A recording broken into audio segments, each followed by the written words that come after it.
Hello everyone, Omni-Sensei here with I Reincarnated into Jujutsu Kaisen during Gojo's sealing with a domain that steals everything, Part 3. If you enjoy these audiobook adaptations, be sure to like the video, subscribe to the channel, and check out the original story linked in the description. Curse energy suddenly sparked inside me, like my lost reserves were filling, expanding. 1 second I was dying from keeping the domain open forcefully, and the next I had curse energy filling me inside. And even more than that, I had knowledge of another curse technique that sprang up inside me. And that's when I realized. I slowly turned my head towards Yuki. She was lying right next to me while Maki was still holding me straight, supporting me. My eyes flickered at my own foot and finally figured it out. I was standing on Yuki's extended hand, barely on top of her finger, and I happened to be not wearing any shoes because I dropped them when I fought Mahito. A touch, barely, but touch nonetheless, and inside my own domain. As the rules of the domain state, the winner gets it all. My eyes trembled, figuring out what just happened. She's gone. I gulped, feeling terrible at how convenient this was. A storm seemed to ignite inside me. However, now wasn't the time. I was gifted with a miracle. I'll be an idiot if I don't use it. And thus, I poured all the curse energy I got from her into the barrier once again. I slowly wiped my bleeding nose and steadied my shaky hands, joining them again in my domain's sign. Maki, of course, noticed that while she couldn't sense any curse energy after her transformation, she could tell I was somehow doing better than before now. Yet, she didn't leave me. Her grip over me was like iron, not moving, making certain I was upright and awake. "Don't worry, you just focus on the barrier. I got you here," she said with a bloodied grin, which honestly might give me nightmares to come if I survived today. Outside the domain, Sukuna had not expected that boy from earlier to show up when that woman's domain collapsed and open his own domain against his. His amusement only increased when he saw the brat's domain didn't include him inside it. Instead, the brat only closed himself off to those two women. "Talk about indecent," he smirked. He wished to know what kind of domain the brat has, but since he was outside the barrier of his domain, there wasn't much he could do but wait until his domain crashes. Or at least that was Sukuna's first thought until he realized what the boy really did. He narrowed his eyes, observing the domain, which was smaller than usual, and recognition ignited inside him. To think that Brat reversed the barrier parameters of his domain to counter the sure-hit effect of Malevolent Shrine in its external barrier. Sukuna's lips curled up. He couldn't see inside the domain due to the barrier. However, he could tell that the internal and the external parameters of the domain had been swapped. Generally, domains have weaker outer shells, while most of a domain's barrier durability is concentrated inside to prevent the target from escaping. That makes general domains weak against outside forces. Exactly the reason why Yuki Tsukumo's domain collapsed so fast. While it tried to capture him inside the domain, Malevolent Shrine's range was bigger than her domain's barrier, and the sure-hit effect of his domain collapsed her barrier from outside. Of course, her refinement wasn't up to par with his. That was another reason. However, what the brat had done was arguably encasing himself and those women inside his own domain as a shield by making the outside of the barrier stronger while intentionally leaving the inside weak. And then there was the size of the domain itself. To make the domain more concentrated and dense, that brat has reduced the size of his domain's barrier to as small as a desk. That's why this domain has lasted this long in front of his domain. And to think that brat figured out all this by just watching my domain once. Interesting, brat. Sukuna grinned. To think there are still sorcerers like him who can use binding vows this freely to adapt to the fights. He didn't do anything. No matter how much the brat tweaked his domain, there was still one big gap between their domains, which stood like a chasm. Refinement. Sooner or later his domain would break. At least that's what Sukuna thought. Yes, the boy's domain shook, even showing signs of breaking, his own refinement taking over his. However, suddenly, the pressure malevolent shrine was putting on the opponent's domain seemed to lessen or outright nullify. What? For once, even Sukuna was left baffled at the sudden change. His domain, which was a quivering mess, was somehow established until the constant assault of malevolent shrine. And that wasn't the end. Following that drastic shift, his domain barrier suddenly repaired itself mid-domain clash. Sukuna just observed, quite not sure what just took place. He watched closely, his interest peaking as the domain slowly seemed to be changing its design and functions to better adapt to malevolent shrine. Is this that brat's doing? Sukuna muttered to himself, eyes so piercing that he might have seen through what was going on inside the domain. Alas, he can't. Sukuna waited more, waiting for his sure hit to break open the brat's barrier again. But after a while, another change took place inside the domain, which baffled him. The domain's barrier size was reduced even further, slowly from being a table-sized domain to a small marble. It shrank to the size of a mere insect. Sukuna couldn't understand how the brat was changing this domain's parameters so effortlessly. What is he doing? A sorcerer can only shrink down his domain until his imagination can carry him and others who might be in his domain at that time. In simple terms, if he can't imagine fitting himself in that space, he can't shrink his domain down that much. And yet the brat did it. Sukuna no longer smirked or smiled. The fact that now the domain's barrier has shrunk to such a small size that its density far outclasses his own cleave attack to break it open in time was clear to him.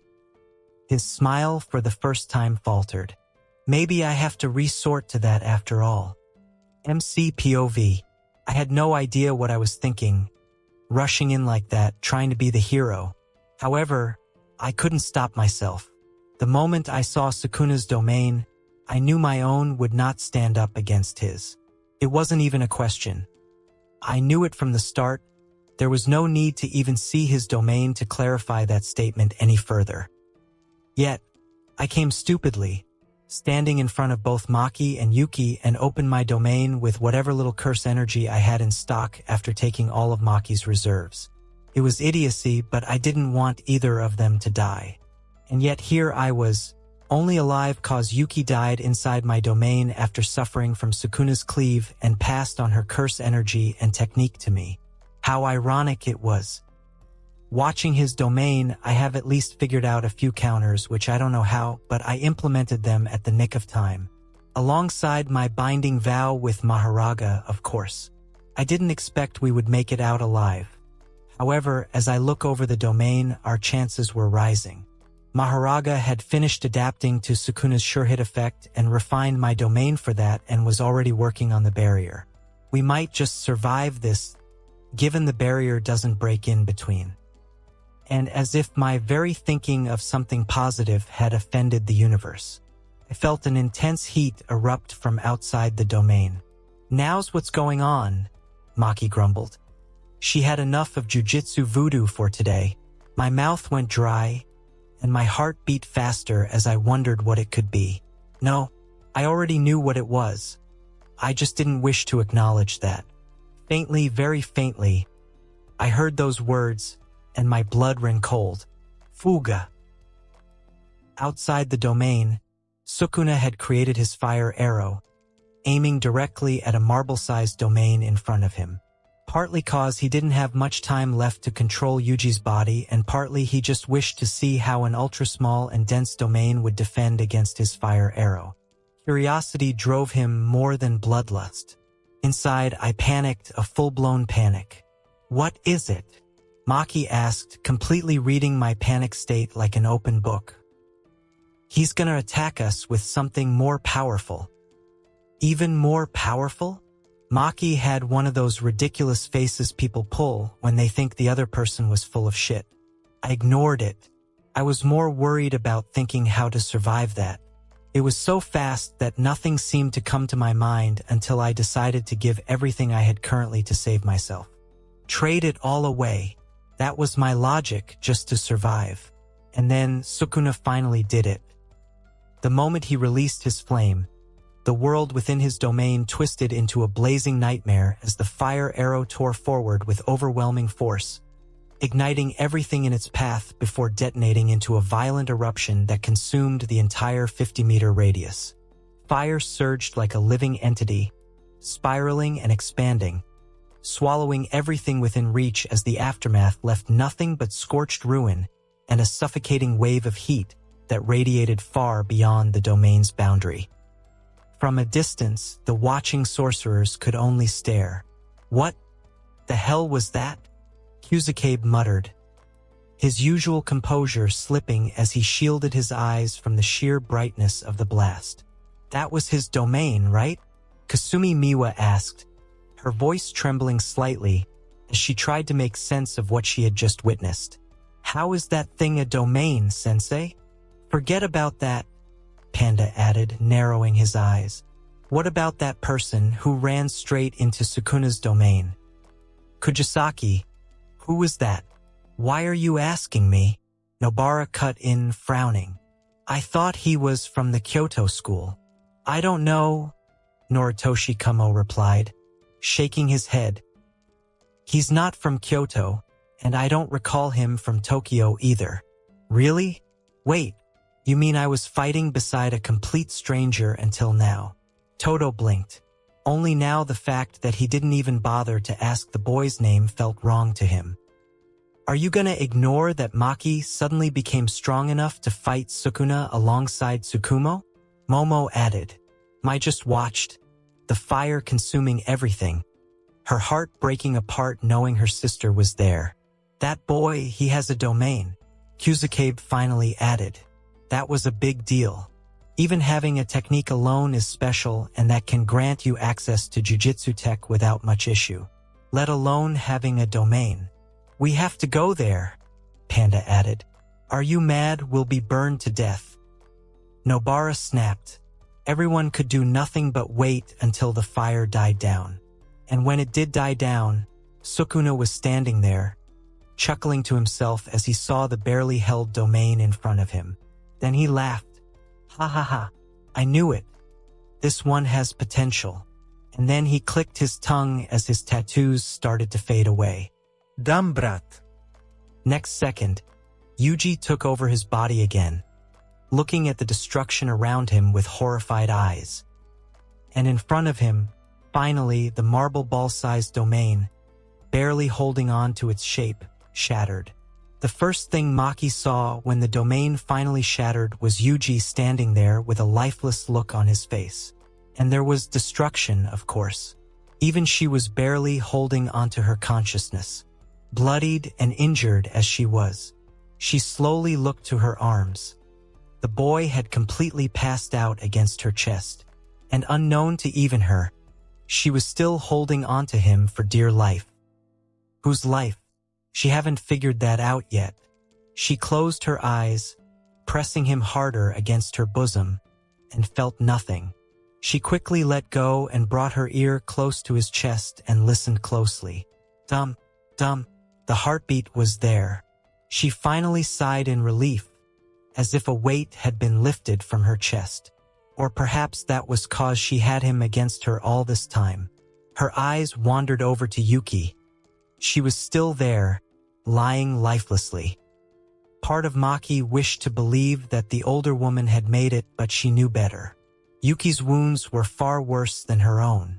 She saw from the corner of her eyes that others were running towards her, and that was the last thing she saw before finally passing out herself. He was still in her hands. Perhaps letting go of the fool was too much trouble for her. /N. Ever wonder how the story would have gone if the author had done things differently? Of course you do. We wouldn't have fanfictions otherwise. I can't explain how grateful I am to you guys, seeing how well the story is performing. If you ask me, I wouldn't change a thing with how much love you guys have given me. And yet, the author inside me can't stay still when I just wonder, how things would have gone differently if I had taken different directions, which I had many of for the story. Believe me. constantly balancing his power, not letting the story go off the rails by doing something stupid, making sure key events stay intact so the story goes on. No more. And as I said, I wouldn't change a thing in the story as it is right now, but I do wish to explore what would have happened if I had done things differently. So here it is, an omake. I intend to write an omake of an entire arc, which I completed at the ending of it, like how I just completed Shibuya, and explore a few possibilities. Hope you like it. These are the things I intended to do, more or less, but couldn't for the story's sake. Also have a bigger chapter since I was not able to upload the last few days due to being busy. Hope this makes up for that. Omake starts at chapter 12. Till the end. Exploring what would have happened if I wasn't balancing his power early on. I believe I don't have to state this separately, but none of what I'm about to write is part of the story. It's just a what if. Just making sure you don't fill my comment section asking why suddenly things don't make sense. With that, enjoy the omake. MC versus jogo. Maki. My eyes widened watching a 7-inch long blade insert into the girl's abdomen so cleanly that even blood didn't have space to leak. Maki's pained face, a line of blood leaking down from her mouth, burned inside me like I was the one getting stabbed. That was intended for me, and she took it to save me. Anger, that was the only prominent feeling I felt then. Anger at the ridiculous situation I found myself in, anger at myself for being so weak, and anger at the cursed spirits who just couldn't give me any break. For God's sake, I just came here, got dragged into Satoru Gojo's domain, and got my mind shattered, and ever since, I've just been trying to survive. Just give me a damn break already. Eyes bloodshot, I poured more cursed energy into my fist and punched with all my power, with nothing but getting even with that volcano bastard on my mind. Of course, Jogo saw the attack coming. He was ready. However, at the last moment, he got distracted by something. I too felt it.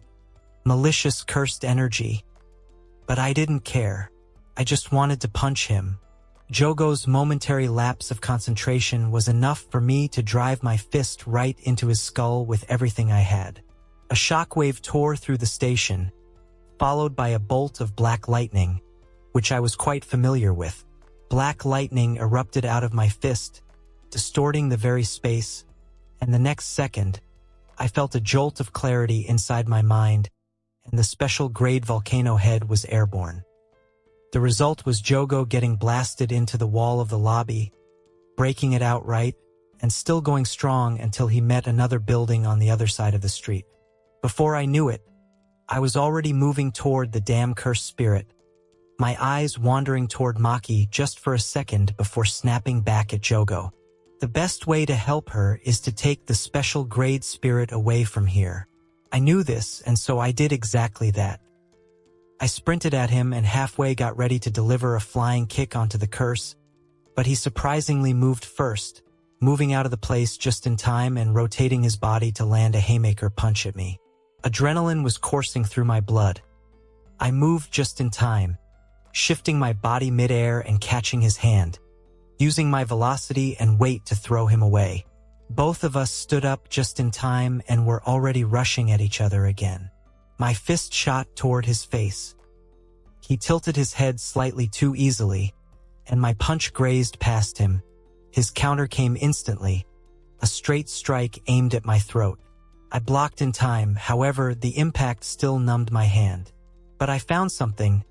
I was getting the hang of this power slowly. The elevated output and cursed energy were helping me stand up against him as I learned mid-fight. He was both stronger and faster, and if the technique cooldown ended, he would be a lot more destructive, but I was catching up surprisingly well. Though that didn't help me on the technique front, actual fighting technique, that is, I was still a newbie at it. Seeing his momentary lapse in balance after that blocked punch, I sent dozens of punches his way, most thrown at random, only focused on making them fast, while only a few had real intent to hurt behind them. Jogo weaved through them all with ease, while his own fist slipped through my guard and slammed into my ribs out of nowhere. I could have sworn I heard something crack. I was right. My lack of fighting experience was the biggest issue for me. I staggered back with pain but stood my ground, because if I fell now, I would be done for. Not just me but even Maki. I grabbed his arm before he could pull back and dragged him forward, throwing my head into his face. Don't get arrogant. Blood spilled from my head, the world spinning for a second or two. My vision split into 2, then 4, and then 8. Haze clouded my eyes. I shouldn't do that anymore. Self-harming as it was, it still did what I intended to do. Jogo recoiled back hastily, his own head seeming to bleed like mine. I followed immediately, driving a punch straight into his chest. I couldn't even focus on him properly. However, my instincts and recently found sense of cursed energy were telling me exactly where he was. So I just focused on that, followed my gut feeling, and punched. Cursed energy surged once again. I felt my fist connecting in time, and then for a split second everything aligned again. Black lightning tore open the space once more, erupting a shockwave that almost cleared my haze. The world distorted as the impact landed. Jogo's body folded before being blasted backwards once again, this time much faster, tearing through the ground as he was sent flying across the street, carving a path of destruction through concrete and debris. Follow him. Don't let go.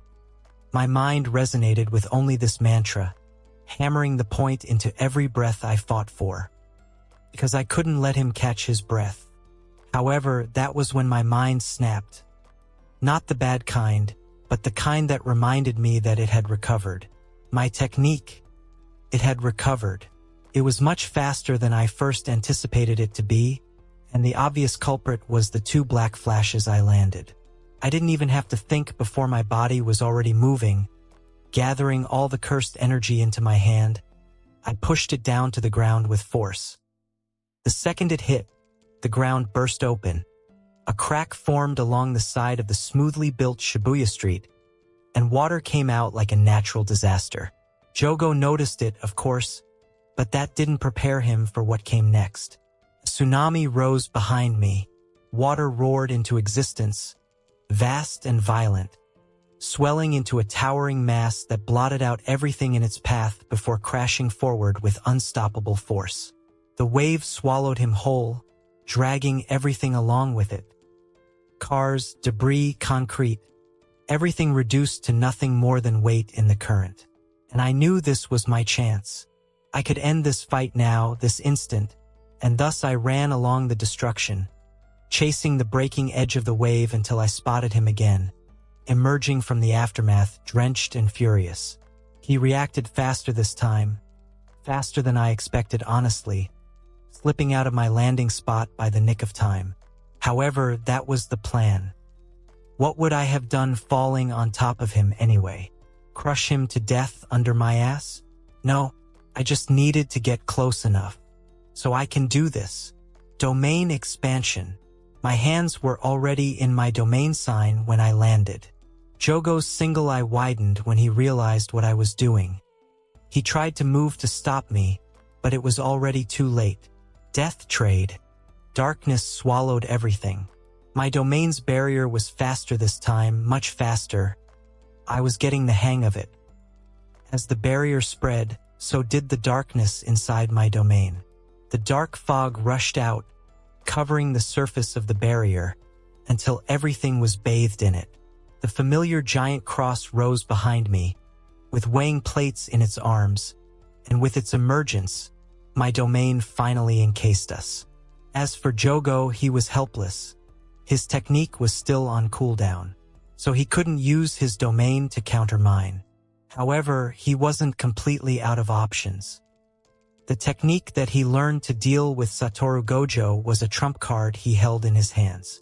Cursed energy rolled off of him, turning a particular shade of white until it flowed like liquid, encasing his entire body like a bubble. It was domain amplification. Of course, he would use that. I rolled my eyes in irritation.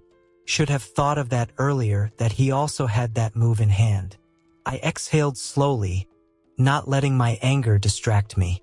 God knows I needed focus to get rid of this bastard. Did you really think you could win? I can hold like this until your domain collapses, and then I'll burn you and that woman alive to a crisp, Jogo said with menace, his single eye narrowing as he took in the space around him. Yeah, I know. All villains do that, explaining their big bad plan. I'm not interested. That seemed to enrage him more. Unfortunately for him, I wasn't planning to have it his way like before. While I indeed didn't take domain amplification into account, I barely even recalled he could use it. However, I did have a backup in mind.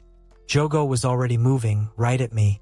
He couldn't use his technique because of cooldown, but even then he wouldn't have been able to since using domain amplification and one's own technique wasn't possible.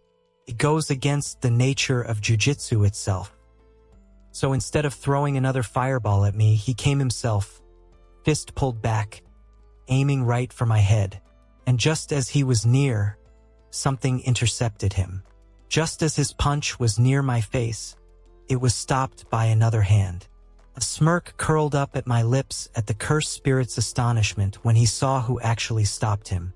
Red shell, hard as iron, looking like a cheap knockoff Cthulhu cosplayer. Who got the color theme wrong? Jogo's eyes widened as much as they would go, to the point I could have just plucked them out if I had the reach. Dagon, he muttered in disbelief. All the strength from his earlier punch gone, he was too surprised to even move. Dagon stood there, just a step to my side, hand raised to block the punch for me. His cursed energy, presence, everything was exactly like the curse that died a little while ago. However, he was different in many regards, like there was no intent behind his actions, no consciousness or recognition. He just stood there like a puppet, like a robot waiting for orders to be given so he could execute them. Jogo for a while just eyed the copy of Dagon standing beside me, protecting me, and then his eye shifted slowly from him to me and then back to him again. For the first time since this fight began, something close to confusion flickered across his face. What did you do? He asked, voice low, controlled, but there was a sharp edge beneath it now. I could practically feel heat radiating out of him even when his technique wasn't active currently. I blinked and then rolled my eyes. I wouldn't have minded explaining my technique to you or anything, but I believe we are on the clock, aren't we? I can't let you recover your technique in due time now, can I? I grinned and my body moved first, and Dagon moved with me. At least the copy of him did. We closed the distance at the same time, no signal, no hesitation, just instinct and command aligning perfectly as we attacked together. My fist drove straight toward Jogo's face, forcing him to raise his arm and block, but the moment his guard shifted toward me, Dagon's strike came from the side, a heavy blow that slammed into his ribs and forced his stance to break. He twisted, trying to recover, but I was already stepping in, not giving him even a fraction of space to breathe as I drove my shoulder into his chest, forcing him back just enough for Dagon to follow up with another hit, this one aimed higher, pushing his balance even further off. Domain amplification was supposed to dull everything until they were cursed techniques, that is, as for real physical attacks. Amplification can't do much against that. I could feel it. The rhythm of the fight after that was repetitive, if anything. I punched, he blocked, and Dagon capitalized on that to land a hit of his own or vice versa. He was getting jumped and he didn't have any way out of it, at least not until his technique recovered, which I wasn't planning to wait around for. Jogo tried to create distance, his feet shifting back, but the moment he moved, I was already there again, forcing him to stay in place, while Dagon closed in from the other side, cutting off any attempt at escape. A Shikigami tore through Dagon's stomach, heading right at Jogo, which he barely avoided, but I was already at his escape route and landed a powerful haymaker punch on his face. He was thrown a few steps away, but then got bombarded by water from Dagon. At first it was small, barely noticeable, just a slight delay in his reactions, a fraction of a second where his movements weren't as clean as before, but as we kept pressing, kept forcing him to defend without pause, that fraction started to grow. Even a domain can collapse if the user suffers enough damage inside it. This was still amplification. The damage had his output on the decline, and even domain amplification was getting affected. The tag team between me and Dagon was even better than, dare I say, me and Maki. Mostly because he was doing exactly what I wanted and how I wanted. There was no clash between our actions that way. Jogo retaliated when he could, his strike still heavy, still dangerous, and more than once I felt the impact of his attacks slip through my guard, sending jolts of pain through my already wrecked body. Yeah, it hurt like hell. I better get good compensation from the Jujutsu Society after this, or I'm freaking losing it. As time passed, I was getting more worried that at any moment he could recover his technique, and as time passed he was suffering more damage. My punches, Dagon's Shikigami and water, everything, and he couldn't keep up.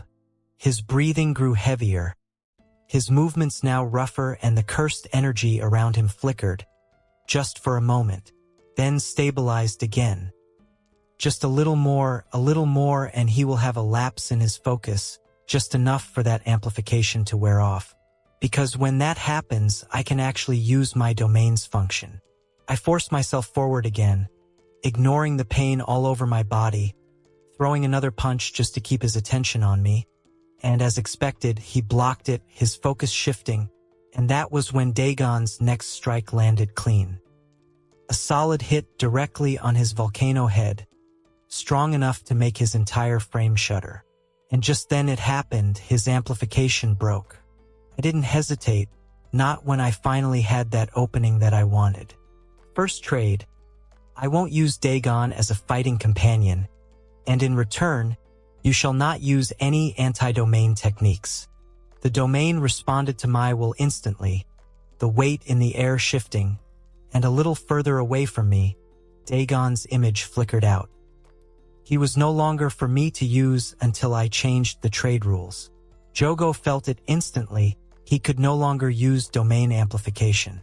"What did you do?" he asked, both surprised and in haste. "Nothing much, it's just a trade. Like this other one." The cursed energy once again shifted, tightening, the very space around both of us locking us into place as the trade I imposed took hold. It was the simplest of trades, no movement from either side. His eye widened as he tried to force even a single muscle to respond. But there was nothing, we couldn't move. I exhaled, the breath coming out rough and uneven, my entire body trembling now that everything had finally aligned in my favor. "Got you?" I muttered, though even to my own ears the words sounded distant. What is this?" He panicked, unable to move. "Welcome to my domain. You wanted an explanation, right? Well, here is the gist of it. Inside my domain, I can place trades for something with equal value. Like how we both can no longer move. Since the value on both sides was equal, I could execute it," I stated, and Jogo blinked, finally figuring out what was happening. But then his mind went to Dagon. I could practically hear what was going on inside that hot head of his. I didn't let him ask. I didn't have much time. "Dagon, right? You want to know about him?" I asked, and though he looked a bit taken aback, he nodded nonetheless. "Placing trades inside my domain is secondary. All trades, in fact, my domain, are secondary because it always come with a preset trade applied to anyone who stands inside the domain. The trade of death," I stated with a smirk. Jogo didn't get it, his face said it all. Basically, I get all the power of the human or curse I kill inside the domain. It also goes the other way if they kill me inside my own domain. Well, I don't see that happening anytime soon, but that is indeed possible. I shrugged, his single eye widened to epic proportions. "Dagon." Yes. I nodded, cutting him off. I didn't have much time. I had to explain my technique and get the boost to finish him off before his technique recovered.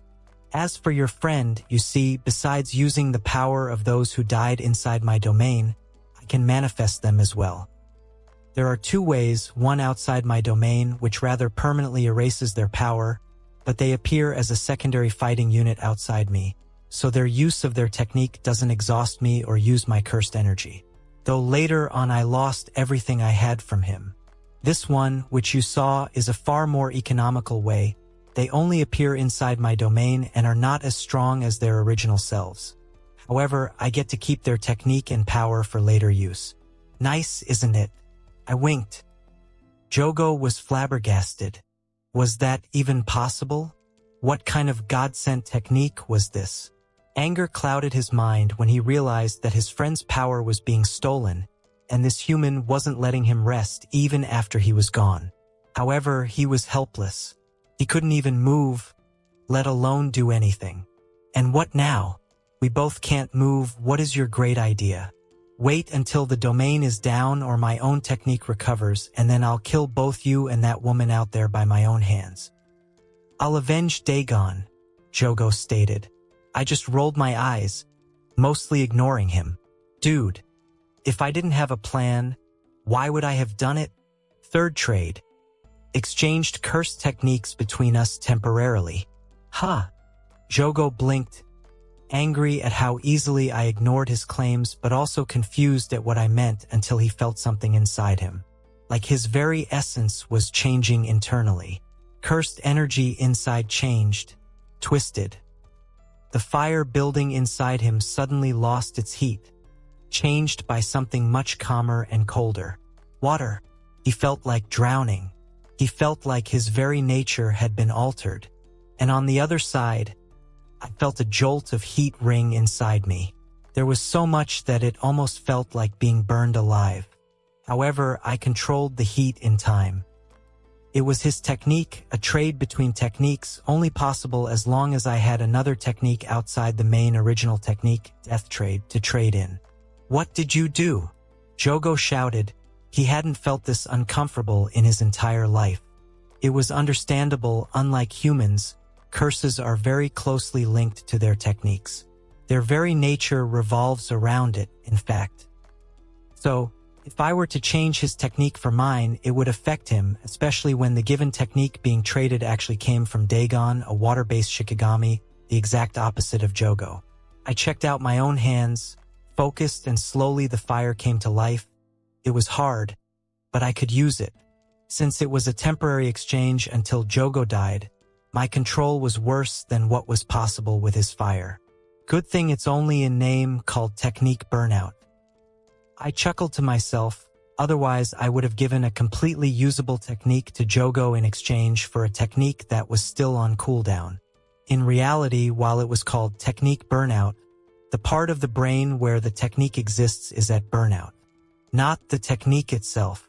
That's why I can still use his technique while he can't use mine. Anyways, I hope you're ready. I grinned, and a slowly condensed line of fire left my hand. Jogo's eye widened at what he saw. Not only was I using his technique, but I was also manipulating it better than him. I shaped the flames and slowly an arrow was formed in my hand. Using both hands, I got into an archery stance. That?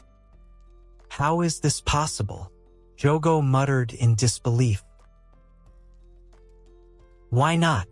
I have found that much is possible as long as one has the right value to pay. I grinned and locked onto him. Jogo clenched his fist. That was the only movement besides talking he could have afforded at that time. Don't be so down, volcano head. Be proud you're strong. I opened my eyes, looking at the stars.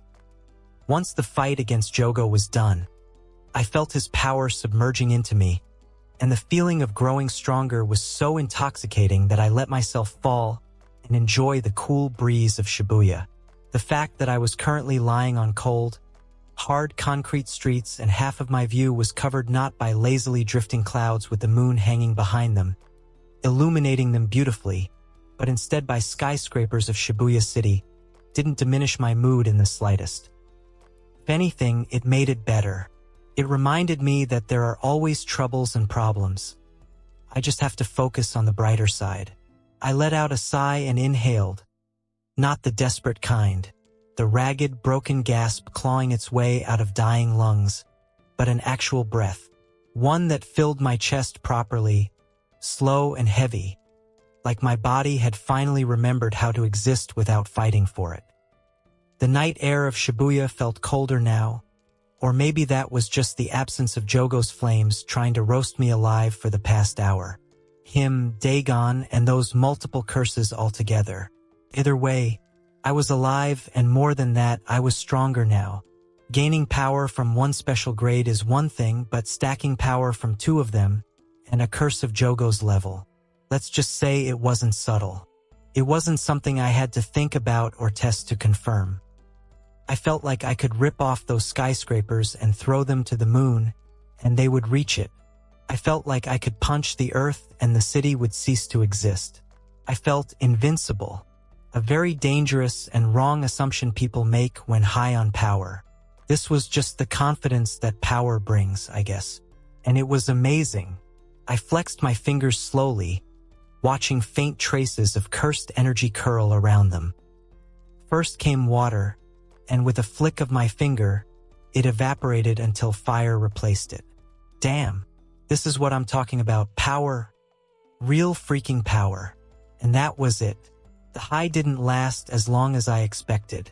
If anything, it was gone too fast, leaving me with dread of what if things hadn't worked out for me. Even thinking about it gave me goosebumps. I'm so filing a complaint after I'm done with this reincarnation shit. For a moment, just a moment, I allowed myself to lie there and do nothing. No immediate life or death crises hanging over my head suddenly felt like a novel concept ever since I came to this world. Peace was short-lived, though, especially when I recalled why I ended up fighting Jogo in the first place. Maki and others. My head snapped up, eyes sharpening instantly as the calm shattered. Shit, I have to go there. I turned on my heel without another thought. Whatever high I was riding from the power boost could wait. People were dying. People who saved me when I needed saving. And I could be the biggest schmuck in two worlds combined, but let everyone know I wasn't ungrateful. And that's when it dawned on me. Where was the station again? It was my first time here, after all. Not like I had all of Shibuya mapped out before taking an interuniversal trip from my home planet. Whatever, I'll find my way around. The previous owner's memory should have clues, right?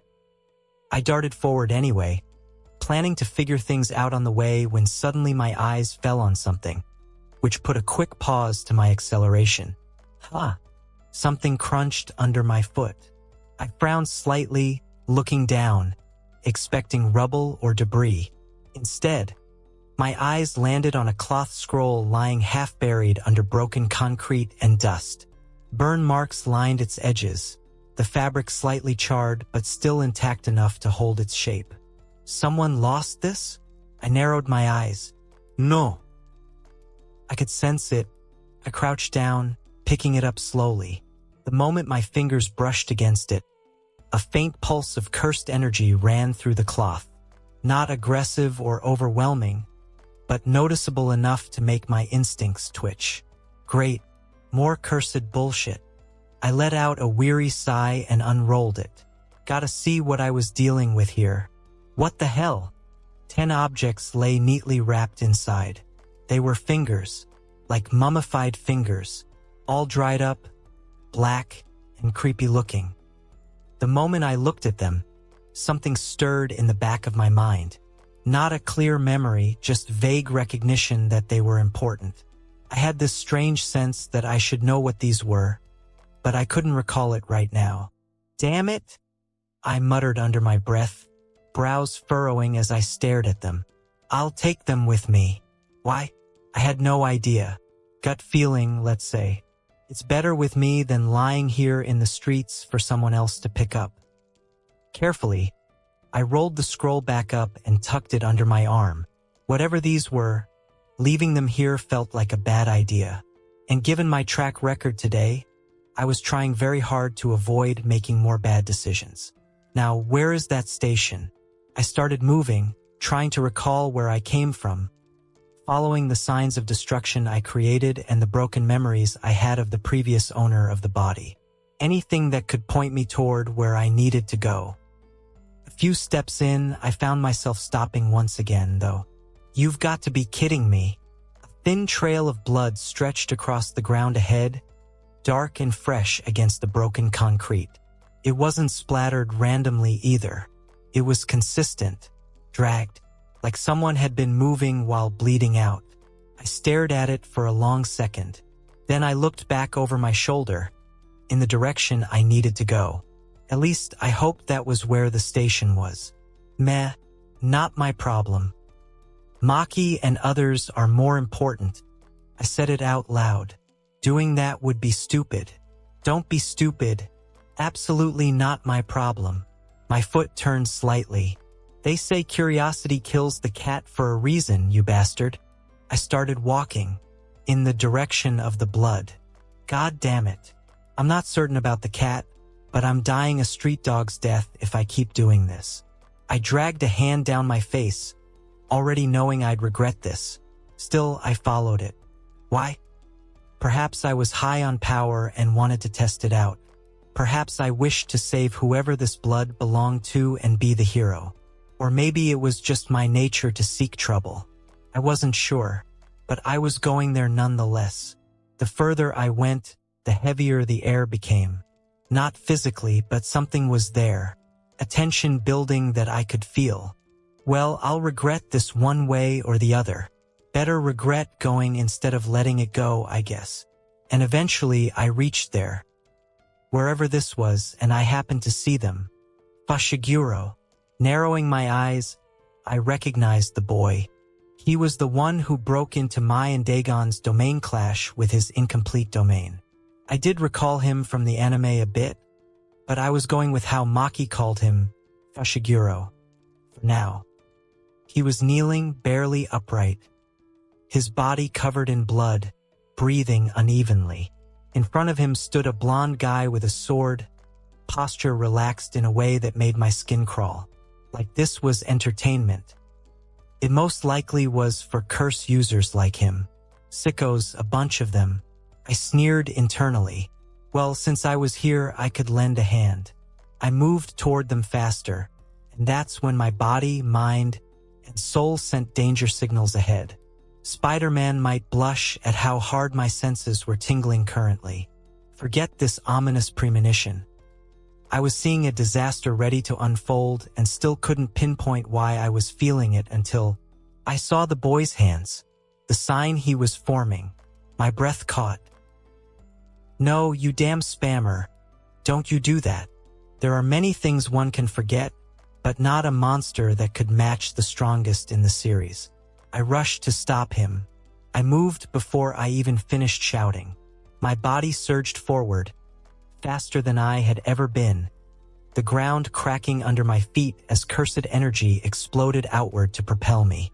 And yet, I couldn't make it in time. With this treasure, I summon. My eyes bulged at how much I wanted to rip out the tongue that was setting a nuke in Shibuya. Eight-handled sword, divergent Sila, divine general. A presence slammed into reality like a hammer, distorting everything around it. The ground split. The sky seemed to dim. Something descended. I couldn't take it anymore. Veins popping on my head. Don't you do it, you damn piece of buffoon. Maharaga.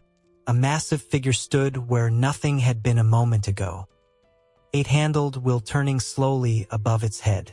Blade resting in its grip. A grin that didn't belong to anything human. And looking at him, I knew I really shouldn't have come here. Curiosity kills more than cats, noted. Behind me, something flew past. A blur of blonde hair and panic. It was the blonde guy with that creepy hand sword. Gone. Megumi? Also gone. One backhand at each. Who's left?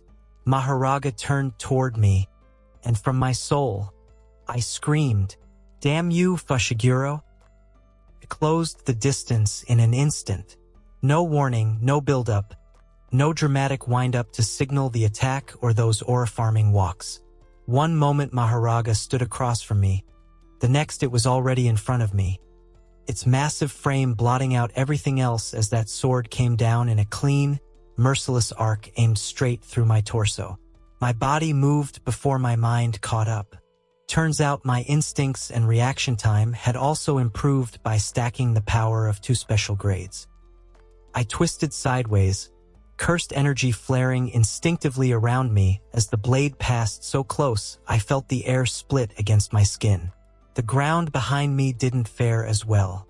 Parted like wet paper, the impact carving a deep trench through concrete and steel alike.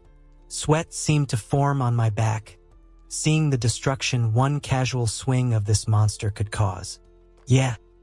No, I'm not getting hit by one of those, I muttered, skidding back, boots scraping against broken ground as I forced distance between us.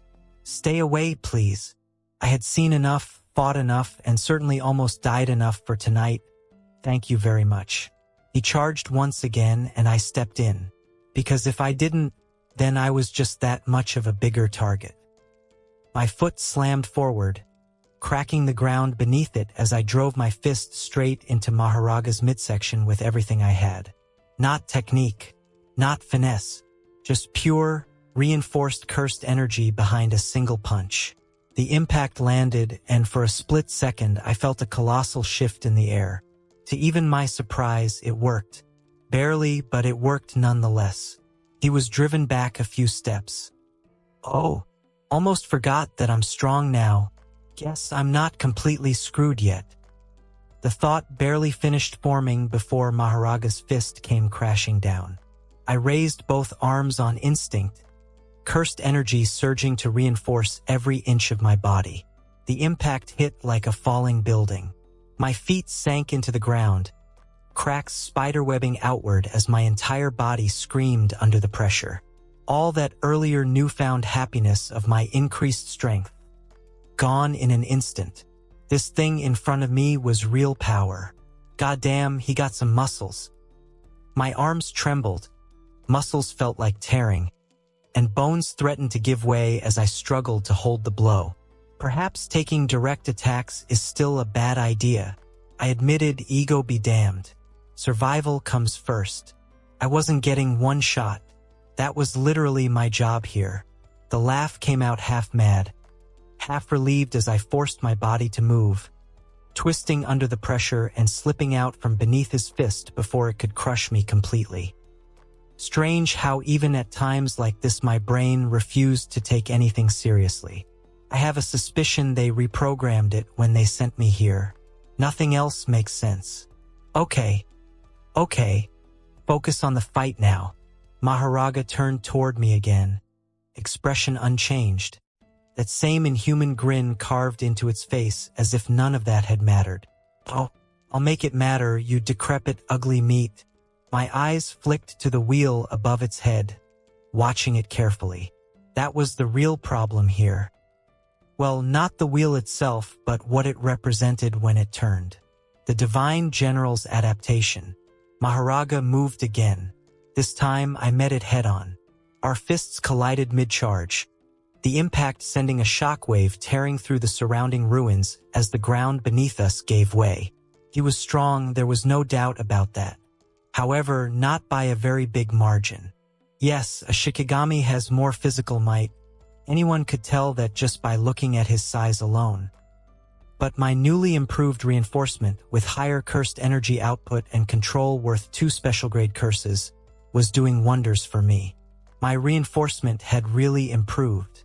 I held my ground, feet digging in as I pushed back against the force. I slipped to the side again as the follow-up came, ducking under a wide swing and driving my elbow into its side. The hit landed solidly, but Maharaga barely reacted, its body shifting just enough to absorb the blow before its knee came up toward my ribs. I blocked. At least I tried. Let me tell you, it was the worst idea of the night so far. Air left my lungs in a violent burst as I was sent skidding across the ground, bouncing once before crashing into a broken wall. Pain flared instantly, sharp and overwhelming, but I forced myself up before it could settle. The pain was there, but my reinforcement had tanked most of the damage. Okay. Noted, just don't get hit, period. I grumbled, That at least brought some distance between us. More time for me to think. Yay! Guess. Fun time's over then. Gotta get serious now. I spat blood to the side, rolling my shoulder as I steadied myself. Bringing my hands into a familiar hand sign, I grinned. Killing someone inside my domain usually recovers my technique burnout, as long as I myself haven't taken too much damage, and all the vitality of the kill goes to heal my technique burnout instead of my physical body. So I had the domain option available from the start. Just needed to feel out his power and come up with a working idea before opening it. Domain expansion, I said with a huge grin on my face. Death trade. And then, darkness swallowed everything. The barrier of my domain covered all around us, and the dark fog spread all over. The same giant cross appeared behind me with its weighing plates as my domain completed. Maharaga stood a few meters away, unmoving for a brief moment, as if assessing the change. That ever-present grin remained carved onto its face, but something about its posture shifted ever so slightly, as though the absence of normal rules had forced it to pause. And then the wheel above his head spun. Already! How fast was this guy's adaptation? He's such a cheat, man. I wanted to scowl, but I reined in my irritation and dismay as cursed energy surged through me. Putting trades was the most important. Hope this works. My gaze locked onto the two things that made Maharaga what it was. The sword in its hand and the wheel above its head. Those were the real problems, especially the wheel. So let's start with removing them first. First trade, I muttered under my breath. I give up the ability to summon any of my past kills inside the domain, and in return, remove any kind of cursed object or weapon from the enemy. The energy around us hummed as the domain responded almost immediately. Before the wheel above Maharaga could turn once again and most likely adapt to my barrier and destroy my domain, the wheel itself vanished from above its head. Not just the wheel, but also the sword. Both were gone. Even Maharaga seemed to pause at that sudden change in situation. It stood there, waiting for its adaptation to continue, but nothing happened. It worked. I let out a quiet breath. I was rather unsure if it would work. I was still inclined to use Plan B, which was to bombard him with Jogo's maximum meteor. I couldn't believe that it really worked. Maharaga still seemed to just stand there, waiting for its adaptation to complete. Did I break his AI? He looked confused, staring at his empty hand, then at his head, where once stood his majestic wheel. Now there was nothing. I just kept staring at him in wonder. It was a dart thrown into the darkness, but it worked. Now, only to see whether Maharaga could adapt without the wheel. That was the most important part, of course. A few more seconds passed. Neither of us seemed to move. Maharaga waiting for adaptation, and I waiting to see whether he could adapt without his wheel. The answer? He couldn't adapt. Finally, he roared, seeing no changes taking place in his body, and instead of waiting for adaptation, he rushed at me. Still a monster that could crush me if I slipped even once. But now he was no longer unstoppable. Even without the sword, even without adaptation, his speed hadn't changed. The distance between us vanished instantly as his fist came crashing toward my head with the same overwhelming force as before. I didn't back down either. My own fist collided with his, cursed energy erupting outward from the impact as the ground beneath us shattered again. The difference from before was immediate. The clash didn't feel one-sided anymore. Earlier too, I wasn't losing by any means, but now it was almost equal. Most likely the 120% boost from my domain, I mused. I was still pushed further than he was, but that was mostly the weight difference acting up. If only I were 8 feet tall. Sigh. Maharaga followed up instantly, already charging at me, but I wasn't playing that game anymore. We are still in my domain, you know? I stated with a deadpan. Second trade, No movement. And just as I said this, both of us were locked in place. Neither of us could move an inch. He could only helplessly flail his hands around while roaring. I smiled. Should have done that before. Now stay. I ordered, not like he was disobeying this one. Okay, now how do I take him out? Will Sukuna's arrow do? I had blatantly copied that attack from Sukuna and used it on Jogo. The power wasn't bad, it was good against Jogo. But would it work on a monster of this scale? It should work, considering I have higher output now. Fine, let's try it. I once again brought my hands together, and a long line of fire erupted from my palms, lingering and flickering as it slowly took shape under my control. I grabbed it with both hands, turning it into a fire arrow. And as always, stand proud, Maharaga. You are the strongest enemy I've faced till now. It's a shame that you just happened to fight the strongest version of me as well. I grinned and then let the arrow loose. Fuga! I saw Maharaga's form burning to a crisp and then withering away like it never existed in the first place, dissolving into shadows. Do I get his powers now? That was the million-dollar question, wasn't it? As soon as my domain collapsed and I was back on the abandoned streets of Shibuya, I found myself questioning that. Before I looked for answers, though, I had to check on both Megumi and that boy he was fighting. Less on that blonde and more on Megumi, but still. I quickly ran up to them and checked their pulses separately. I was no doctor, but I could tell when someone was dead. To my surprise, both survived. How? I had no idea. No, actually, I might know how. Wasn't Megumi supposed to be in a state of animated death? He most likely would have died if Maharaga had killed both the blondie here and me, which he, of course, failed. Mine was obvious, and as far as the blondie was concerned, I'd say one of those miracles of his saved him. Yeah, it was slowly coming back to me, JJK and everything else related to it. And though I still couldn't recall his name yet, which honestly didn't matter, this blondie's technique was honestly one of the more unique ones in the entire show. Mainly because it dealt with an abstract concept like luck. Should I take it? I honestly thought to myself, definitely could be useful, but I shook my head.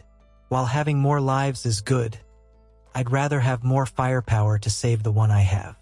And I'd rather not kill needlessly for power, at least humans.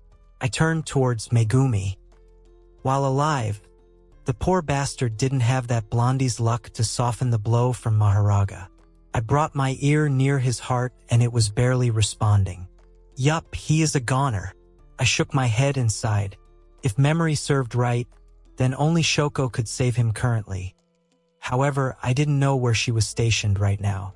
Searching for her alone would take more time than Fushiguro had. Sigh, part of me thought, why bother with him? After all, the boy unleashed Maharaga on me, not to mention I had no obligation to help him. But then the better part of me told me to help a fellow human being.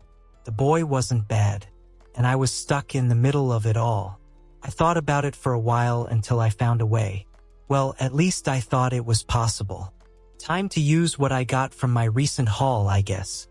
A big grin formed on my face as I brought both of my hands up front and called. With this treasure, I summon. The shadow below my foot seemed to come to life.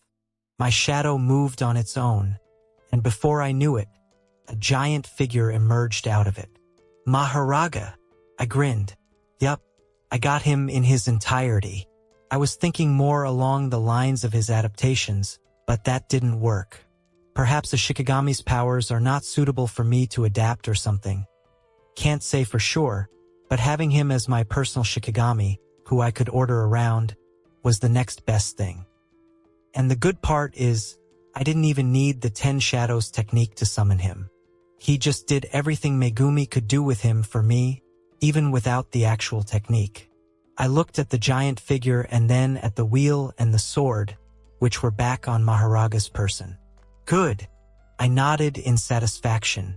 Maharaga, can you try and heal this boy here? Use the reverse cursed energy from your sword. Make sure not to hurt him, I asked, hoping this would work because, besides this, I had no other option. If only I had known how reverse curse technique worked. Maharaga grunted, perfectly listening to me due to my technique binding him to me, and walked up to Megumi and slowly touched him with his sword. The sword lit up with reverse cursed energy, and slowly it was poured into Megumi. I just watched in fascination as all of this took place. I wondered whether I could replicate what Maharaga was doing by trial and error. A thought for another day, I guess. After a while, I checked on Fushigiro's pulse again, and sure enough, there was improvement. Relief washed over me and I sighed in delight. I now seemed to have my own healer. Now, what to do with both of them? Another irritating question. Megumi was out of trouble, I hoped. Both were unconscious. Should I leave them here? I twisted and turned until finally coming to a decision. Maharaga, carry them both and follow me. I ordered, and the monster obeyed, towards Shibuya Station again. Then, just as I was about to move on, I had a feeling that I was forgetting something. Am I? Nothing came to mind, so I just let it go. Meh. Shouldn't be that important anyways. A little while after, a figure with white hair appeared at the same spot. There was clear distaste on her face. Kenjaku has to pay for this. The figure went ahead and started to search around and soon found a bundle lying on the street. I'll not let him handle this matter anymore. I'll find Itadori Yuji myself, said the figure, and then along with the bundle, it was gone. The walk back should have been simple. It should have been quiet, maybe even peaceful after everything I had just dragged myself through. Unfortunately, I still couldn't map my way around the streets of Shibuya. It took me some time and a lot of brain cells to finally figure out where the station could be. Maharaga trailed behind me like a tamed disaster, carrying Megumi and that blonde idiot as if they weighed nothing. I was just happy that I wasn't the one carrying them. Both of them were still unconscious and completely at the mercy of whatever came next. By the time I was really getting closer to the station, like this time for real, I felt the sensation. The similar kind that only a cursed spirit could give off.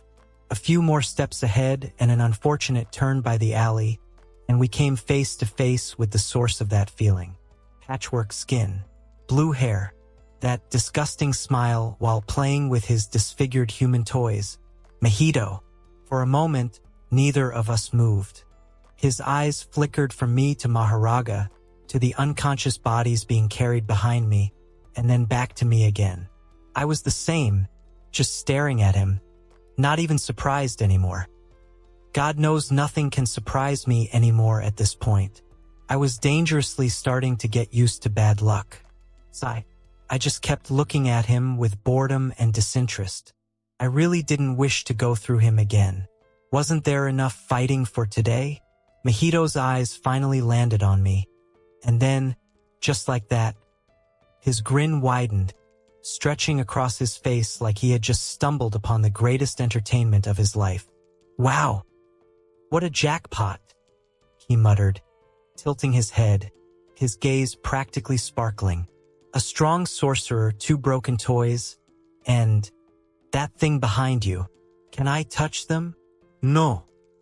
I just offhandedly denied him, wanting to get it over with soon. It seemed that cursed spirits don't take denial very well. As soon as I said no, he was already moving. That was his nature. A blur of motion as he launched himself toward me, hand outstretched, fingers twitching eagerly, ready to twist, distort, and reshape my soul. My body moved before my thoughts could catch up. Cursed energy wrapped around me, and I threw the meanest punch I could muster right at his face. My fist met his face exactly mid-lunge, and the impact was, dare I say, very satisfying. His head snapped to the side, his entire body folding around the force before he was sent flying, crashing through the air and slamming into a wall hard enough to crack it open. The sound echoed down the empty street, debris falling around him as his body slid down to the ground. I exhaled slowly. Finally, damn, That felt good, I said with clear happiness. Mahito didn't get up immediately. When he did, it wasn't with that same careless confidence. His hand rose to his face, fingers brushing over the damage, and for the first time, there was confusion in his eyes. "You hit me," he said almost to himself. "You actually hit my soul." His gaze snapped back to me, sharp now, analyzing, understanding dawning far too quickly. He saw the cursed energy around me and realized what I was doing almost instantly. "Domain amplification," he whispered with clear surprise. "Yup," I nodded. "Courtesy of your friend Jogo, I know this technique. Gotta say, it's very useful, isn't it?" His earlier joyous face was gone before I knew it, and now I was the one smiling. "It's about damn time you bastards get some payback. Maharaga, keep those two safe for now," I ordered and moved. I was on him before he could finish whatever twisted thought was forming in that broken mind of his. My fist slammed into his gut, folding him in half before he could react, and before he could even process the pain, my knee drove into his face, snapping his head back with a sickening crack. He tried to shift. I wouldn't let him, though. Another punch right at his face. Then another. His arm stretched and twisted into a blade, and I caught it mid-swing, crushing it in my grip before driving my fist straight through his chest, cursed energy tearing through him like a storm. He gagged and choked, his body trying to reform, trying to adapt, trying to survive. Like hell I would let you. Punch after punch after punch. I drove him back, all that frustration coming out on him. "You think this is fun?" I growled, slamming him into the ground hard enough to crater it beneath him. "Getting jumped by special grade curses like you guys, one after the next." My foot came down on his arm, pinning him in place as he struggled, his body warping uselessly under the pressure. I got dragged into this mess, thrown into one fight after another, barely surviving, you little shit. Another punch cut him off, his face caving in before reforming again, slower this time, weaker. "And you're out here playing with people's lives like it's a game?" He was foaming from the mouth now, his body could no longer shift. I grabbed him by the face, lifting him up just enough to bring his face level with mine. Almost reminded me of Nanami. And then I drove my fist into him again, and again, and again, until his form started to lose shape entirely. "Die, you bastard, you bitch." His body flickered, his form unstable, and then, right in my grip, he started to dissolve. Not regenerate, dissolve like he was made of ice. I quickly shook his rapidly liquefying body away with disgust, and then looked at him with mild curiosity. What was going on? Did I kill him? I shook my head. That wasn't possible, right? So, what was going on?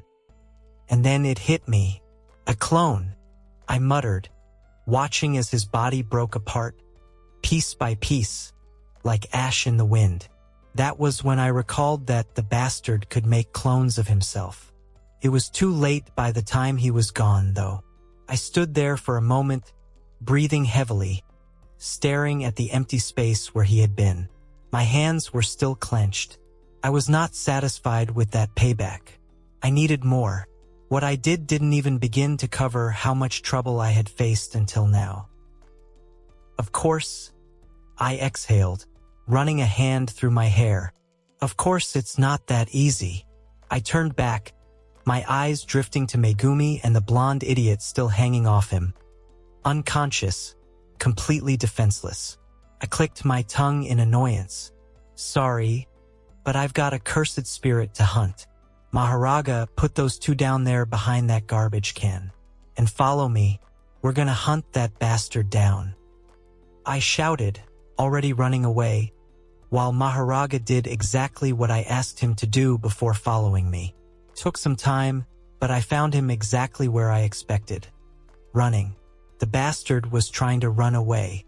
The moment I stepped into the exit of the station, cutting him off, his entire body froze mid-motion. I was breathing a little heavier than I would have liked, my chest rising and falling, but the look on my face must have said enough because his expression shifted instantly. Fear. A grin stretched across my face before I could stop it, wide and feral. My eyes locked onto him like I had finally found what I was hunting. That was the feeling. I liked it. "Why are you running? Ain't we gonna play?" I asked, amused at his surprised face. He turned without replying, ready to bolt back. However, that was when the wall beside him exploded. Maharaga emerged like a force of nature, tearing through concrete and steel as if it were nothing, his massive form blocking the only path Mahito had left. Dust and debris filled the air, but even through it, that towering figure stood clear, unmoving, inevitable. He was trapped. He had no other option but to fight for his life, like I once did. The only difference, though, he wouldn't leave alive to tell the tale. He aimed for Maharaga first since he knew with domain amplification, his technique wouldn't work on me. Maharaga didn't hesitate. That massive hand caught him midair and slammed him into the ground with enough force to rupture the street beneath him, cracks spreading out like a web. Mahito screamed, his body distorting, trying to slip away. But the moment he tried to reshape himself, Maharaga's blade came down. The sword of extermination burned. Reverse cursed energy tore through Mahito's form, and this time, it wasn't something he could just shrug off. His body convulsed, pieces of him disintegrating where the blade touched, his regeneration lagging, failing. A guttural scream tore through him, almost like music to my ears. He tried to touch Maharaga. I saw it, that desperate reach, fingers stretching out to twist the soul of the Shikigami itself. It worked. Even though he had taken enough damage already after his clone died and his output was lower, still Maharaga's leg twisted and morphed into something else entirely. He couldn't affect his entire body, though. The divine general's soul wasn't something just anyone could touch. A smile appeared on his face, seeing it worked, but the next second that was wiped off when the wheel on top of Maharaga's head turned. The next second, Maharaga's leg was back to normal, like it had never taken damage.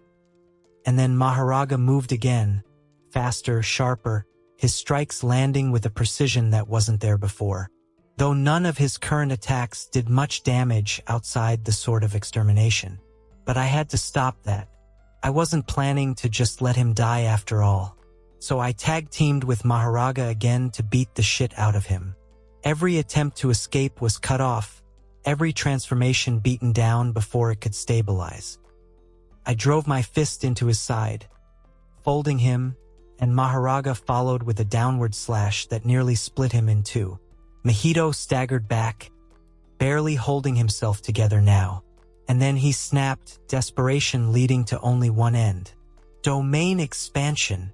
His world unfolded instantly, that grotesque, suffocating space wrapping around us. Hands reaching, twisting, ready to tear everything apart. Yeah, I exhaled, my grin never fading as I raised my hand. I was about to do that anyways. Domain expansion. Darkness bloomed. My domain pushed back against his, the two colliding, grinding against each other. To even my surprise, mine was better. I could feel it. His entire domain was shaking when it came into contact with mine. My refinement was better than his. That was something. Though it wasn't enough to outright crush his domain, it might happen. But it would take a long, dragged-out clash between our domains, which I'd rather not have. It was a waste of time. Maharaga stepped forward. The wheel turned again, and then he swung. That single strike broke the balance. Mahito's domain shuddered, cracked, and then collapsed under the pressure, unable to withstand both my domain and Maharaga's adapted assault. Mahito fell to his knees with blood pooling from his mouth. In that moment, the image of me in his eyes changed. The giant cross behind me and the darkness surrounding gave him a fear he had never experienced before. He dragged himself backward as I slowly approached him. My domain had already landed. There was no going back. "No, stay back," he shouted, voice trembling. "Stay back." I mused. That almost sounded human there. "Maharaga," I ordered. And the divine general moved again, bringing down the sword of extermination on him one last time. And by now, he had adapted enough to damage his soul. "Farewell, curse. You will not be missed." There are times when I wonder what was the point of sending me into this world when the one who sent me clearly didn't wish me to live for long. I mean, how else could I explain my current situation other than calling it pure BS? That an hour-old reincarnator was currently standing in front of the final boss of the show without any backup? I looked into the pink-haired body in front of me, or at least the body of the boy, since it was currently being piloted by none other than the King of Curses himself. I had just completed fighting Mahito, got his technique, cursed energy, and output. It wasn't enough that long, and this guy shows up out of nowhere, standing there menacingly, staring at me with those 4 eyes. If this wasn't a setup from high heaven to doom me, then what was it? Tell me? For a second, we just kept staring at each other, like assessing each other. Good thing he came after I was done getting Mahito's power. He doesn't know what my domain is and what I can do. Same goes for Maharaga and his adaptation. I could practically see Sukuna's 4 eyes analyzing both me and Maharaga like a scanner, figuring out whether we were even worth his time. Interesting. Didn't think there was another such strong jujutsu sorcerer in this era besides that white-haired brat. Sukuna grinned, eyes shining with a very noticeable light which suggested that he was looking for a fight. He stood there, rolling his neck slightly as if loosening up after a long nap, or perhaps, as I mentioned again, getting ready for a fight. World is a big place. Sooner or later one will meet his match, I replied. While I didn't wish to fight and was hesitant to throw down hands altogether against Sukuna of all people, I wasn't planning on acting naive or submissive either. That would just kill me faster. He actually smiled hearing what I just stated. "So," he said, voice dripping with interest, "you are suggesting you're my match, are you?" I didn't respond. I didn't need to. The fight was inevitable as it stood. Only now did I realize what I was forgetting. Those fingers. I almost forgot about them while fighting Maharaga. And someone even fed them to Sukuna. I mean, it hadn't even been 15 minutes. So annoying. If I get my hands on the person who did it, they wouldn't like what I do with them. However, right now I had to focus on the fight before me. We both stared at each other, and as if an imaginary signal was given, both of us moved. I surged forward first, dropping domain amplification over my body the instant I entered his range, because I knew the moment he decided to use cleave at close range, I was a goner. Even with my increased output, I can't survive cleave without amplification if he were to use it on me. As for dismantle, I wouldn't even see it coming, only feel the result. Good thing it was easier to tank. Domain amplification will cut out most of its bite, and even without it, I am certain I can tank it and won't become a Kit Kat. Sukuna's eyes narrowed seeing the domain amplification I was using, like he was assessing me. My fist drove toward his face with no wasted motion, but Sukuna shifted slightly and the punch only grazed him before his counter came in the form of a slash I never saw. It hit. Even with amplification, I felt it tear across my torso, a shallow but vicious cut that sent blood spraying.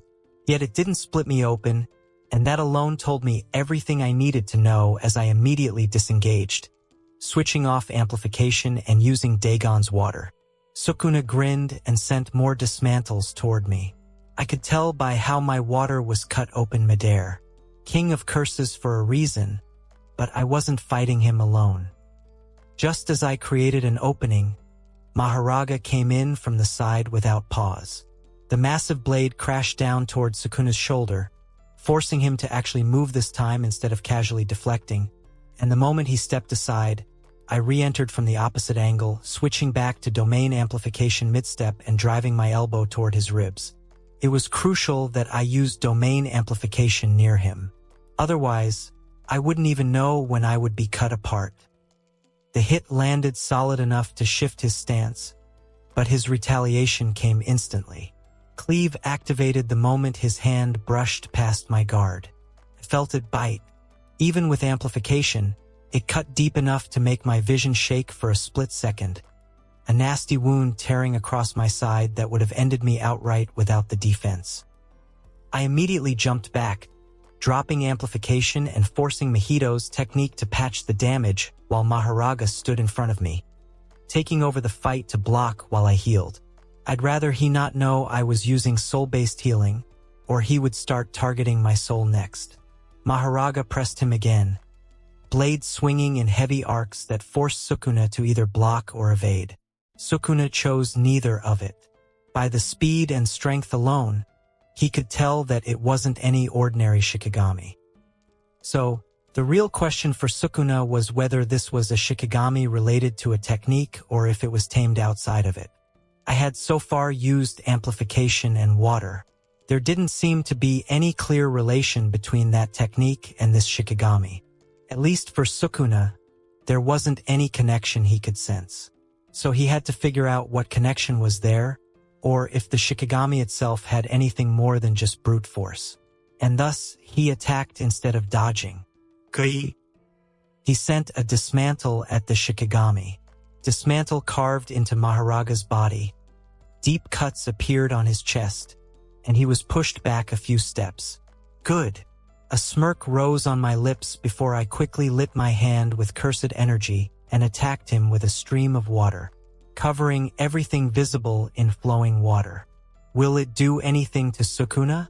Certainly not. Would fire have done better? Absolutely. And is there a reason I'm not using Jogo's fire? You bet I have a damn reason. And hey, it did what I intended it to do.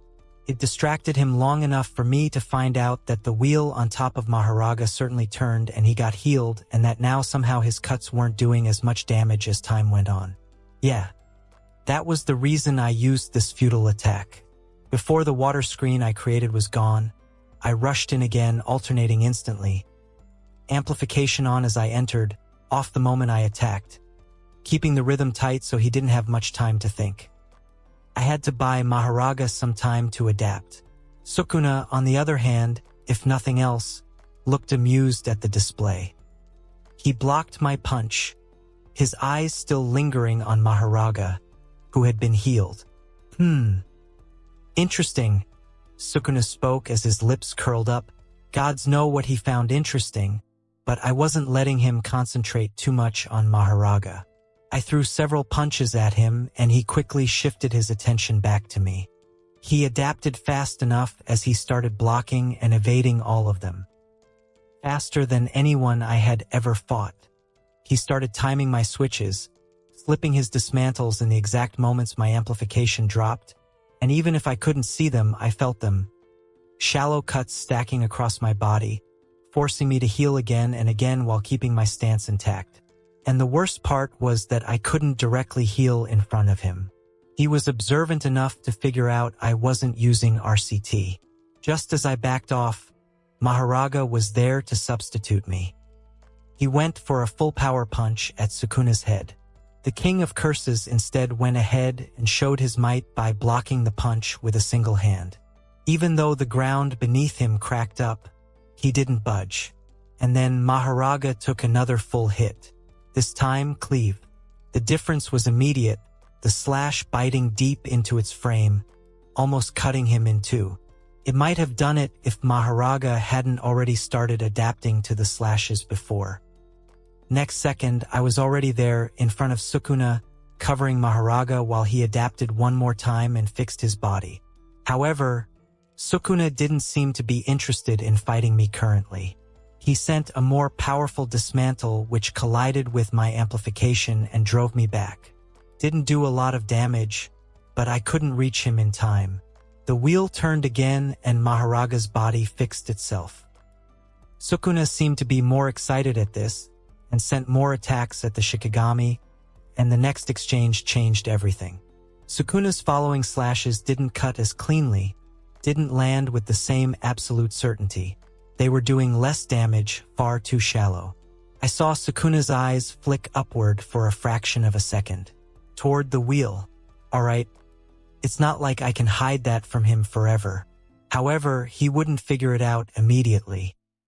He needed testing to confirm Maharaga was indeed adapting to his technique. So, I just had to stop him from testing his hypothesis out. I surged forward again, faster this time, forcing him into close combat again where thinking took a back seat. Amplification wrapped around me as I took another unseen dismantle head-on. Though dismantles didn't do that much damage to me, it was the cleave which I was wary of. Sukuna finally couldn't ignore the annoyance and turned toward me, moving to cut me into pieces with cleave. However, at that same time, Maharaga appeared on the side, sword in hand. Sukuna pivoted, deflecting Maharaga's blade with one hand while stepping past me. His counter aimed to take my head clean off with cleave, but I twisted just enough that it carved into my shoulder instead of my neck.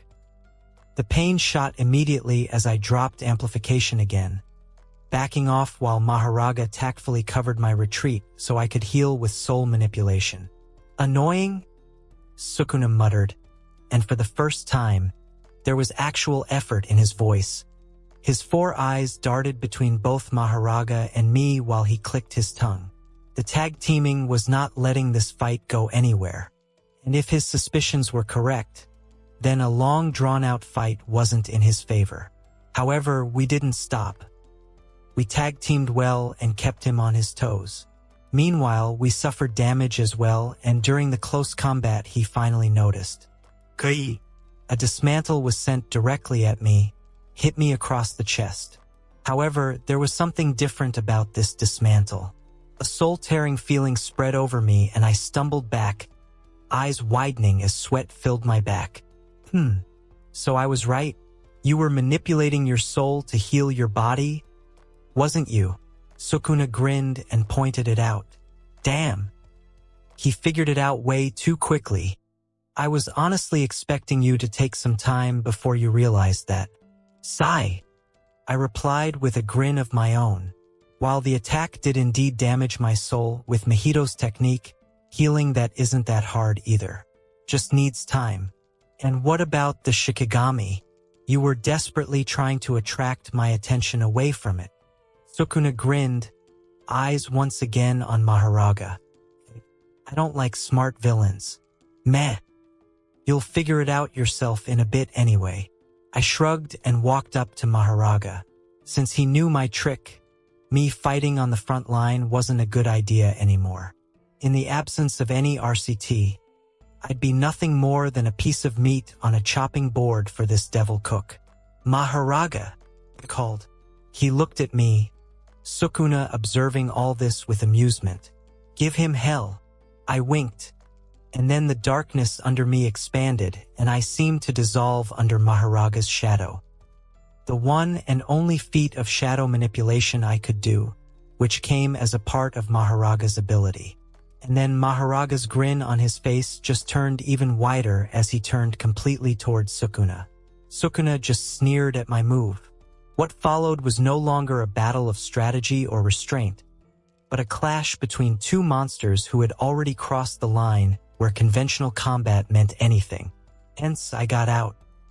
Sukuna didn't hesitate once he realized I was no longer interfering, his full attention locking onto Maharaga as his slashes came out faster, sharper, and far more deliberate than before.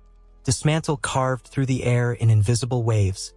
Cleave followed wherever contact was made, and the battlefield around them was torn apart piece by piece as buildings split open and the ground fractured under the relentless barrage.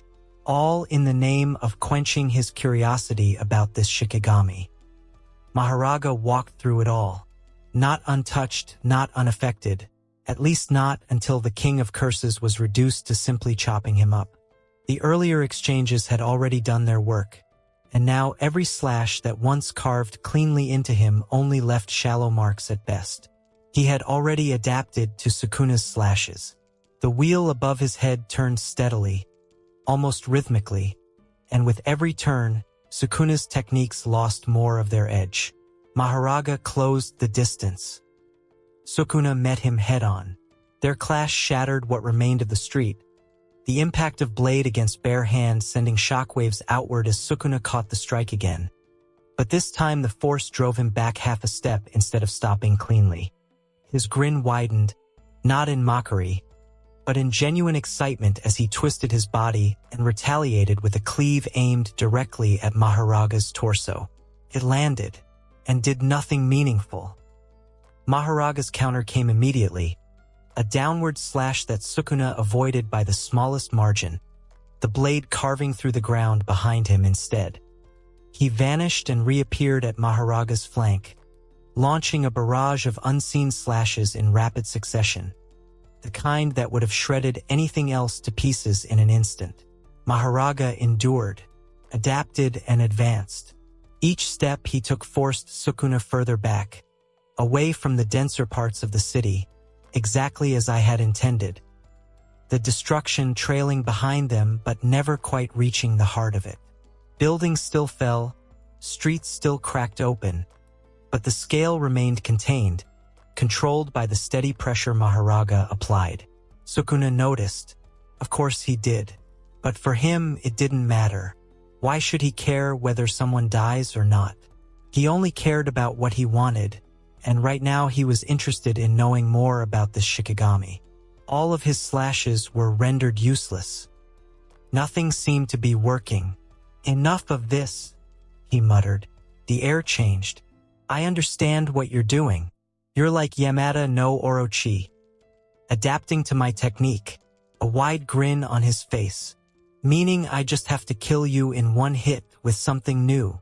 His hands came together, forming a very familiar sign. Domain expansion. Malevolent shrine unfolded without a barrier, manifesting directly into the world as the environment itself warped under his will. The ground split open into a shrine-like expanse, and the moment it activated, slashes filled everything within range.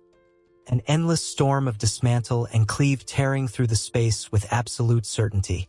Mahoraga stood in the center of it, and endured. The barrage hit him from every direction. Continuous, overwhelming, unavoidable. Yet the result remained the same. The slashes struck, adapted, weakened, and became ineffective as the wheel turned again and again, faster now under the constant exposure. Sukuna watched, and then grinned. As I thought, he murmured, his grin returning, wider than before. The domain continued to carve the surroundings apart, but Mahoraga remained, advancing step by step through the storm until even that overwhelming output failed to put him down. And that was when Sukuna made his decision. The slashes stopped. Not because they failed, but because he chose something else. Then I'll just burn you instead. The air heated. Fuga. A fire arrow formed in his hand, and what followed was nothing less than a nuke detonating. Everything was burned to a crisp. Everything was blown sky high. It was madness. The explosion should have ended it. Even from within the shadow, I felt the sheer scale of it, the way the world itself seemed to fold under the heat and pressure as Sukuna unleashed that fire arrow in conjunction with his domain. It was catastrophic. Even Sukuna paused, left in shock at what he witnessed. That was his strongest attack in 15-finger form. That slight stillness, that brief flicker of confusion in his gaze, said more than any reaction could. Didn't work? Ha! I smirked and slowly stepped out from the shadow behind Mahoraga, my body protesting the movement, cuts lining my arms and torso, burns still fresh across my skin, but none of them deep enough to matter anymore. Mahoraga took the major brunt of that attack. Only the lingering damage was passed to me, and even then, with my domain amplification on, I was a mess. But hey, they say everything is a learning experience. I happened to learn something as well. Right in front of him, I let the cursed energy flow properly this time, not forcing it through Mahito's technique, but reversing it. Slowly, the wounds closed up and burned skin fell away, leaving place for new, fresh skin. Reverse cursed technique. I figured it out while Maharaga was fighting Sukuna. He used it enough times that it wasn't that hard, especially with the feeling of my technique healing me after every kill inside the domain. As long as I recalled that feeling and manipulated the cursed energy like Sukuna did, it wasn't that hard. The wounds closed. He just watched, surprised. I let out a breath, rolling my shoulder as the last of the pain dulled. Took me a while, but I got it down. Actually, he wasn't very surprised I figured out RCT. What he was surprised about was how Maharaga survived. You're wondering why that didn't kill him, aren't you? I continued, nodding toward Maharaga, who stood as steady as ever beside me. Simple. I already tried something similar. His eyes narrowed slightly. Fire? I said plainly. For the first time, my hands lighting up with Jogo's flames, which I held back until now. Same idea. High output, compressed heat, straight-up annihilation type attack. I grinned. He's already adapted to fire. Understanding clicked into place behind his eyes. And then, being the kind of sorcerer he was, he also figured out what was coming next. You knew my technique then, I presume. He was still composed after all this. Not many do in this era. I just happened to be an exception. I shrugged. So, what now? He asked, already having figured out that I intentionally held back my fire to make him exhaust himself by using his domain. Now that his technique was on cooldown, he might be able to use his technique. He was Sukuna after all. He could force his brain to work for his technique even with reduced output. However, he couldn't open his domain. At least until he miraculously figured out how to heal his own technique with RCT. Smiling, I raised my hands. Your turn to deal with something new. Domain expansion. His hands were already coming together to form an anti-domain barrier. But that wouldn't matter. Death trade. My domain was established in record-breaking time. However, not faster than Sukuna encasing himself in hollow wicker basket. I knew this would happen. When uncertain of what kind of technique I actually had, Sukuna chose to use hollow wicker basket instead of domain amplification, meaning I had to make him drop that technique. And fast, since his technique could recover at any time. Maharaga. I did not waste even a fraction of a second thinking about it as both Maharaga and I moved at the same time, charging him from two different angles while he stood there inside my domain, forced to hold his ground instead of cutting us down like he had been doing before. I didn't go for his body. That would have been the obvious choice, and Sukuna would have expected it. So instead I shifted my focus at the last possible moment and drove my fist straight into him with everything I had. Not aiming for flesh, but aiming for the boundary I had only recently begun to understand. The fragile line between his soul and Itadori's. Mahito's technique can do more than just shape the soul, you know. The impact landed clean. For the first time in this entire fight, Sukuna's expression shifted. Just slightly, but I saw it because he had not expected that kind of attack. Not in the middle of a situation where he thought brute force would decide everything. Surprised? You should have expected this much when you realized I had something related to soul shaping. His grip over Itadori slipped ever so slightly, and with that, his output dropped again ever so slightly. Not completely, not even close, but enough that I could see the difference in his output. The slight drop in pressure, the subtle instability in his cursed energy. If it was anyone else's body, it would have been difficult. But Yuji's body was a natural counter to his soul. Maharaga did not give him time.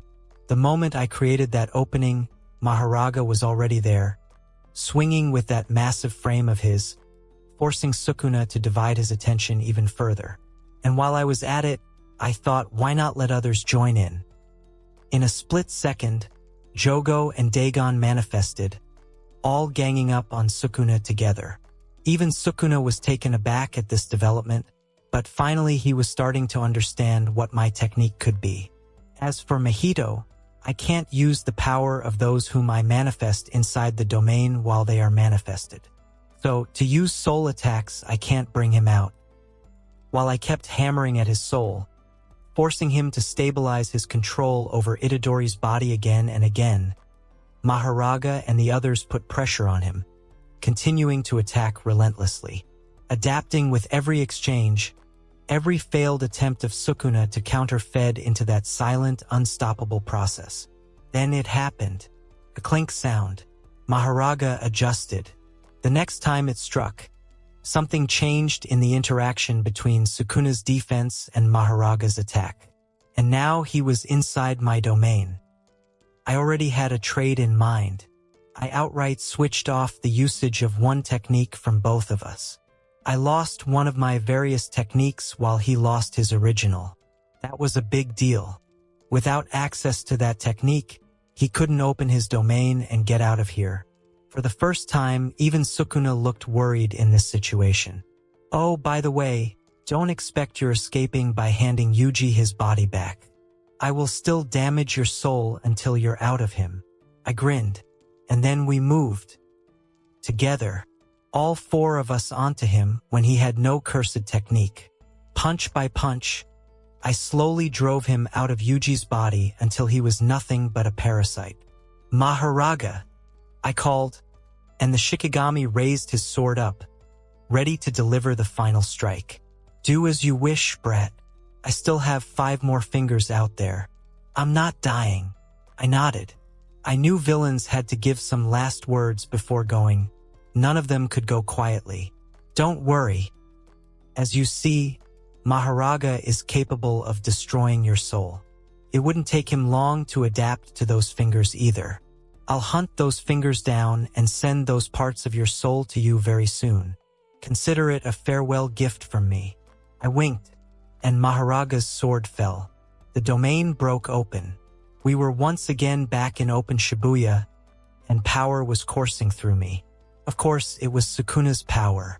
Now just the loose ends to tie up. I grumbled. Further away, Kenjaku was already getting out of Shibuya after realizing what kind of cluster heap had taken place. Who would have thought that a monster like that guy would show up out of nowhere? He had to go now, or else. Going already.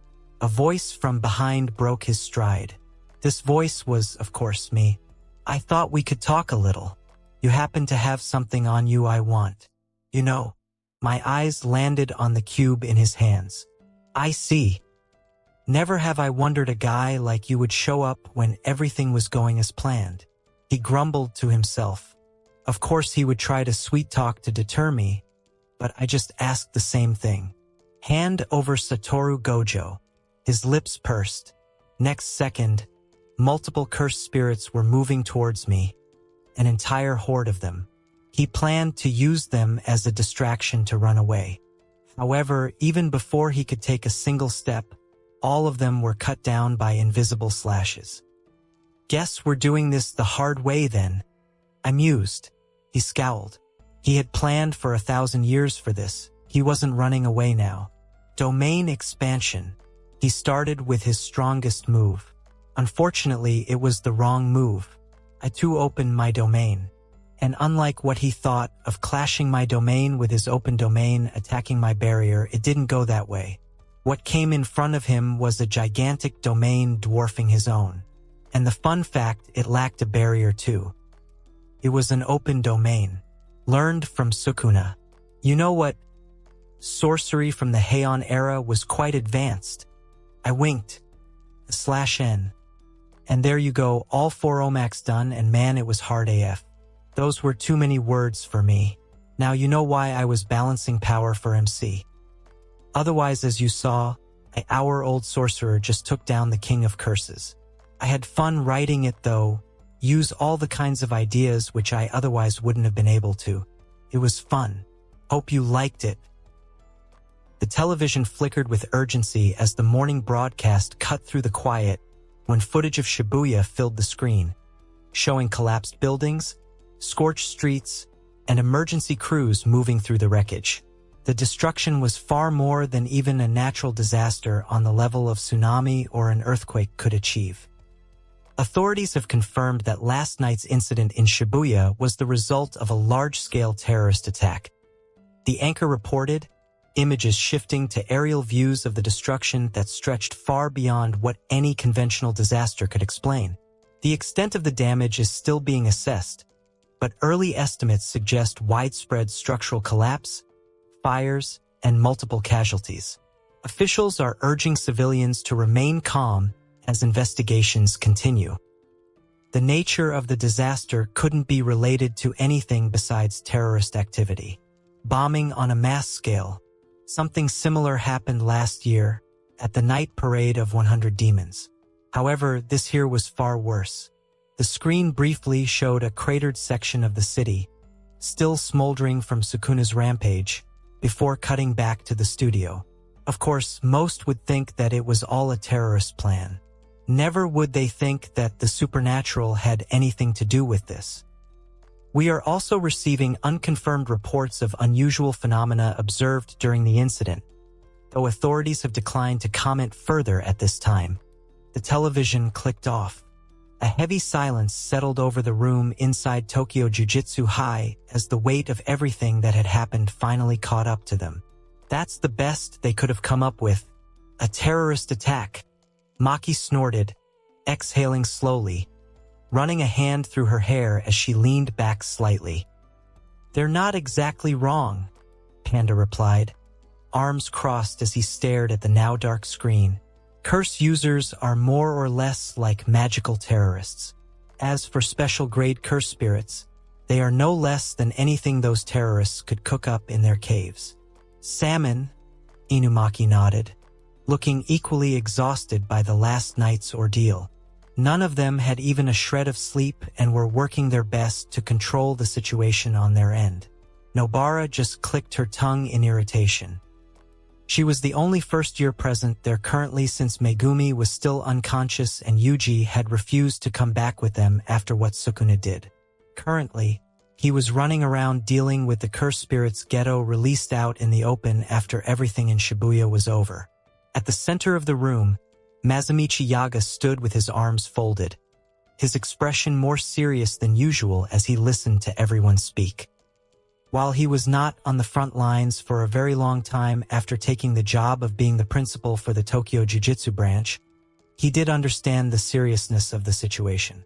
Satoru was sealed, and Geto had assumably come back to life out of nowhere. Yaga doubted that was actually possible, knowing truly reviving someone who once died wasn't possible. He instead believed that someone else had taken control over Geto's body. Whatever it was, currently they were facing a huge problem when Gojo Satoru wasn't there to hold the sky for them. Shoko was also there, still smoking and looking as sleep-deprived as ever. Unlike most, she behaved like nothing mattered to her. However, this couldn't be further from the truth. She was just much better at not showing it. "The public narrative doesn't matter right now," Yaga said finally, his voice cutting through the conversation. "What matters is understanding what actually happened." Maki's expression hardened slightly at that. "Then let's start with the biggest problem," she said. "That idiot getting sealed." The room fell quiet again. They all knew who was the idiot she was referring to. How they did that in the first place. "I thought with Infinity he was nigh untouchable," Nobara cursed. Clearly they had a way, perhaps a curse tool which could capture him and bypass his Infinity. Yaga added, not sure himself how Geto was able to accomplish that, but ultimately he didn't care anymore. It didn't matter currently. "That alone changes everything," Panda added, his tone unusually serious. "Without him, we're exposed." "That's just the beginning of it," Maki added. Shoko nodded slightly, her gaze lowering as she spoke. "After your fights ended, the entire thing with Itadori losing control, Geto came out finally, didn't he?" she said calmly, letting out smoke while others just pursed their lips recalling what really happened. Shoko and Yaga weren't there. However, Panda, Maki, Toge, and other students from Kyoto saw it just fine. Geto was there. He could have killed all of you right there. None of you were in any condition to fight. But he didn't, Maki said, frowning. That's the part that doesn't make sense. No, Yaga corrected, his eyes narrowing slightly.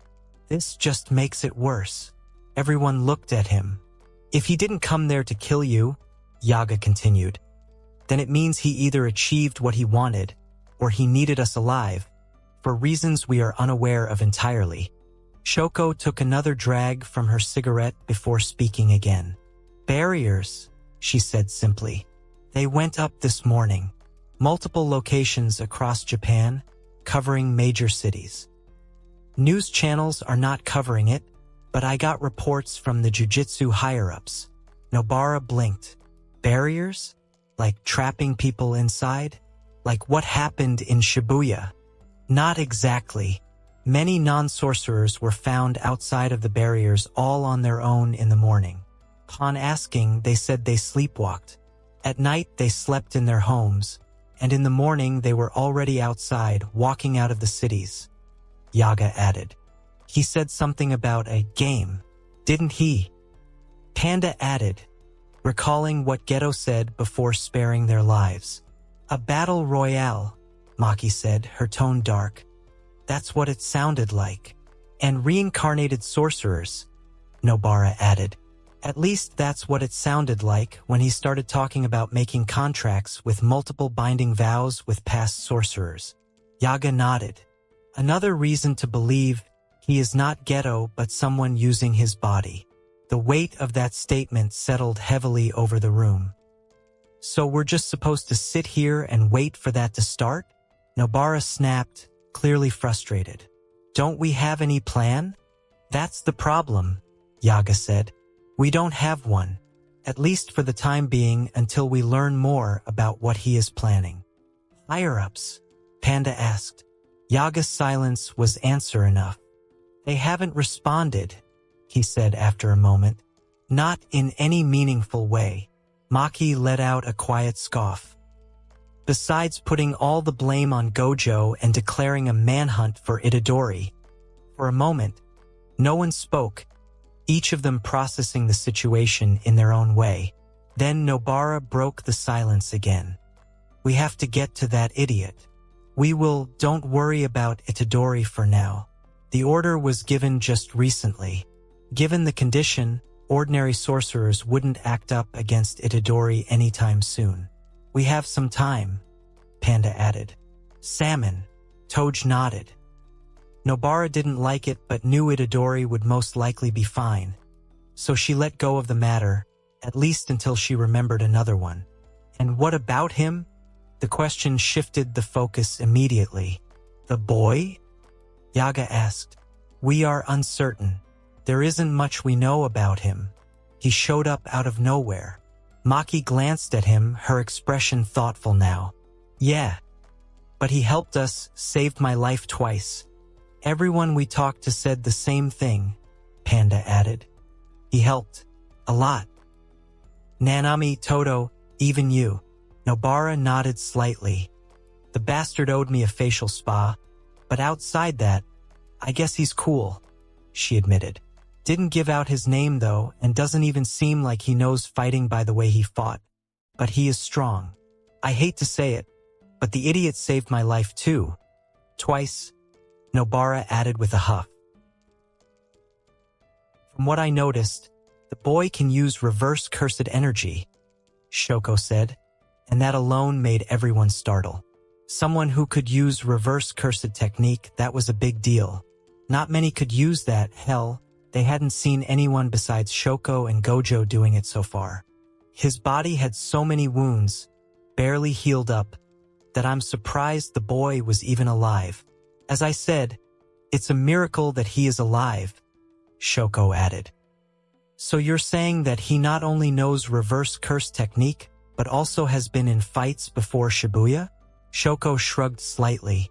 That's the problem, she replied.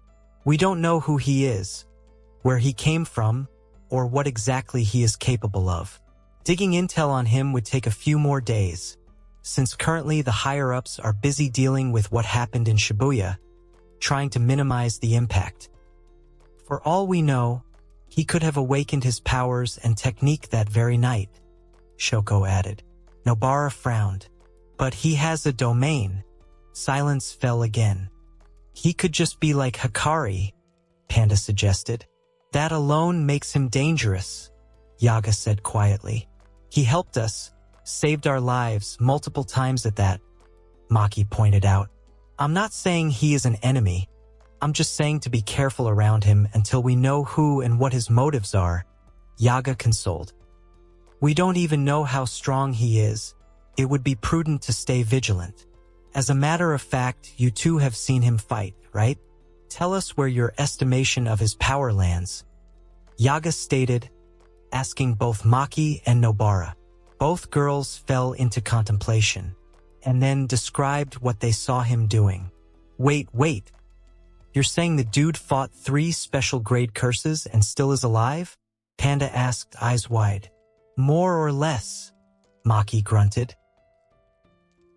There was silence for a while until finally Panda couldn't take it anymore. Who is this bastardo? I found myself running again. Why, I had no idea. How I wasn't even aware of who was after me this time around was beyond me. It didn't matter where I turned or how far I pushed my legs. They were always there, closing in from every direction as if the space itself had turned against me. Twisting and folding until escape became nothing more than an illusion I kept chasing. Once again pushing me to fight, try and do everything I had to do to survive. I could feel my body breaking apart with every step, my breath ragged, my limbs heavy, yet I kept moving because stopping meant death, and I had already come too far to just give up. That was the one thing that I kept telling myself. I had come so far that giving up now felt wrong, that I should keep going no matter the case. But how much is just too much? When would be the point that struggling any further would be nothing but a futile effort? I had no idea. I just kept going until the very end. And that was when I felt something strike me from behind. I stumbled, barely managing to stay upright before another hit came from the side. Then another, each one chipping away at what little strength I had left as blood filled my mouth and my vision blurred. Damn it! I tried to fight back, but my body refused to move. It had neither the power nor the reason to keep going. Hands, claws, something I couldn't even properly see, closed in around me, and for a brief moment, everything went still, as if even they knew it was over. I felt something pierce through me, clean and final, and then I opened my eyes wide and jolted up with heavy breaths, so much that I was blinded by the light. Air rushed into my lungs as my eyes snapped open, my body jerking slightly against the surface beneath me as I tried to orient myself. The lingering sensation of pain fading just enough for me to realize that I was lying down. I starved for breath, my heart hammering hard against my chest so much that I was afraid it would leap out from there. I just sat there, motionless and breathing hard amidst confusion and stress. My eyes struggled to adapt to the bright light, slowly giving me back my vision. Only then did I notice the soft bed under me and the white ceiling above. I was on a bed, wearing clothes which most likely indicated that this was a hospital. I slowly stretched my shaky hands to feel the bed. It was soft and warm.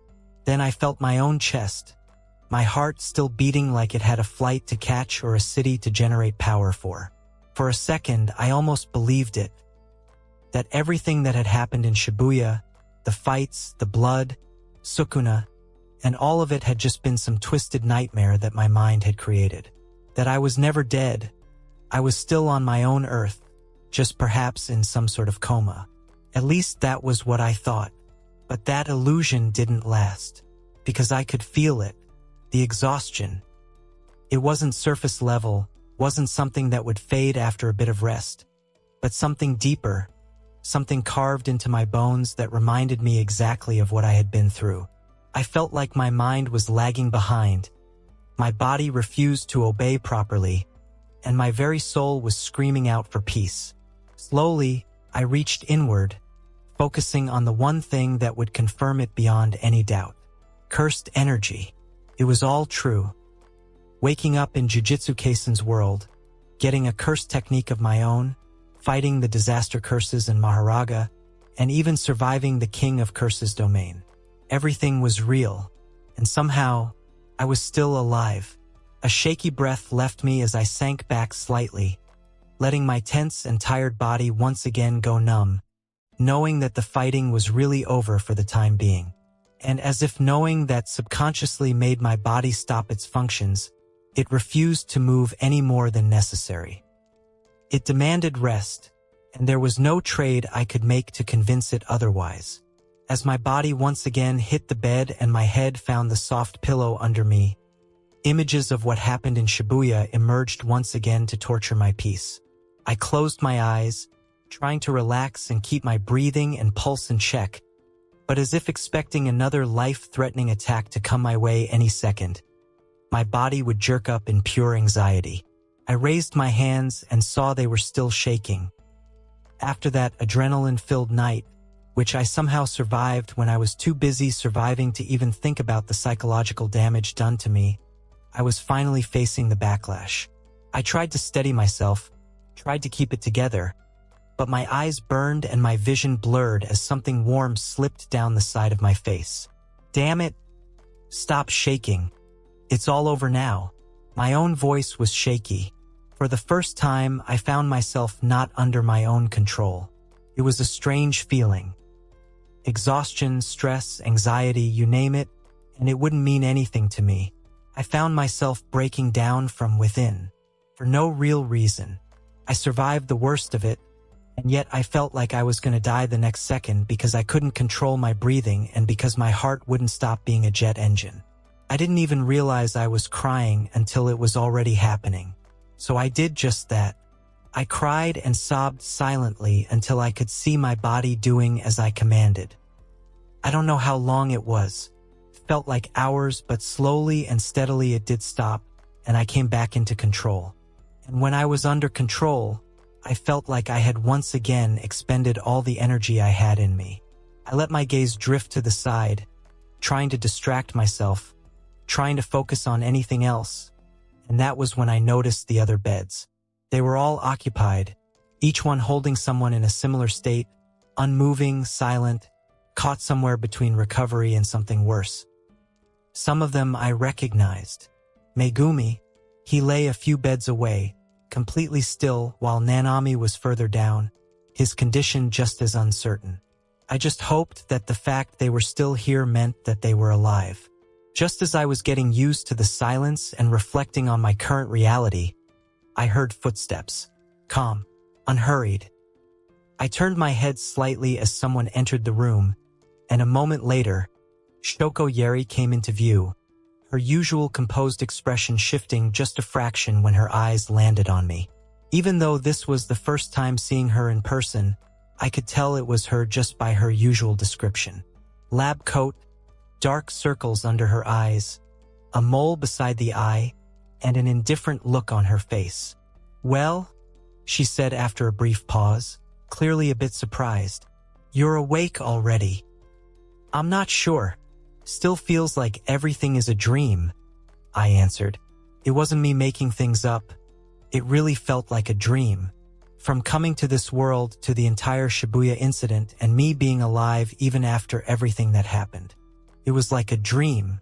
Shoko stepped closer to the bed, her eyes scanning me with quiet focus as her hands moved with practiced ease, checking my pulse and the faint flow of cursed energy within my body. "I can assure you, this is real," she said calmly, her tone almost routine despite the situation. "Your body is still holding together, by a thread, but still breathing." I let out a weak chuckle at that, my voice rough as I forced the words out. "Where am I?" She didn't look surprised by the question. "Tokyo Jujutsu High," she replied simply. "Medical wing. How long?" The mature woman hummed to herself before stating, 3 days. 3. My eyes widened. What happened? I asked again, my throat tightening slightly. Shibuya, after I passed out. Shoko paused for a brief moment, as if deciding how much to say, before continuing. Surprisingly, not much happened after that. At least, that is what I know, she said bluntly. Anything more and you might want to talk to the principal here. I can't say anything further. I swallowed, my gaze shifting slightly toward the other beds. And them? They're alive, she answered, following my line of sight toward Megumi and Nanami. That's good. I nodded. At least my presence changed something. On that note, mind telling me how you were wearing a uniform from Jujutsu Tech when we found you unconscious? She asked, and I stiffened at that. Almost forgot about that. Coincidentally, when we found Fushiguro, he was missing his uniform as well. You don't happen to know anything about that, do you? I wondered what to say until she just shrugged the entire conversation off, like she wasn't really interested in knowing. Anyways, rest here and don't move around much for a while. Your body needs rest. I couldn't agree more on that, I grunted, feeling like I needed a glucose dose just to stay awake at this point. Oh, by the way, Principal Yaga might give you a visit sooner or later, so make sure you get enough rest while there is time, she stated, and then moved to check on the others. The woman was a bit strange, however. I could feel that my body was completely healed thanks to her, so I was grateful. And with that, I finally let my eyes close, the exhaustion finally winning over me as I drifted into another restorative sleep. Miracle, an extraordinary event which defies the laws of nature and science, often described as divine intervention.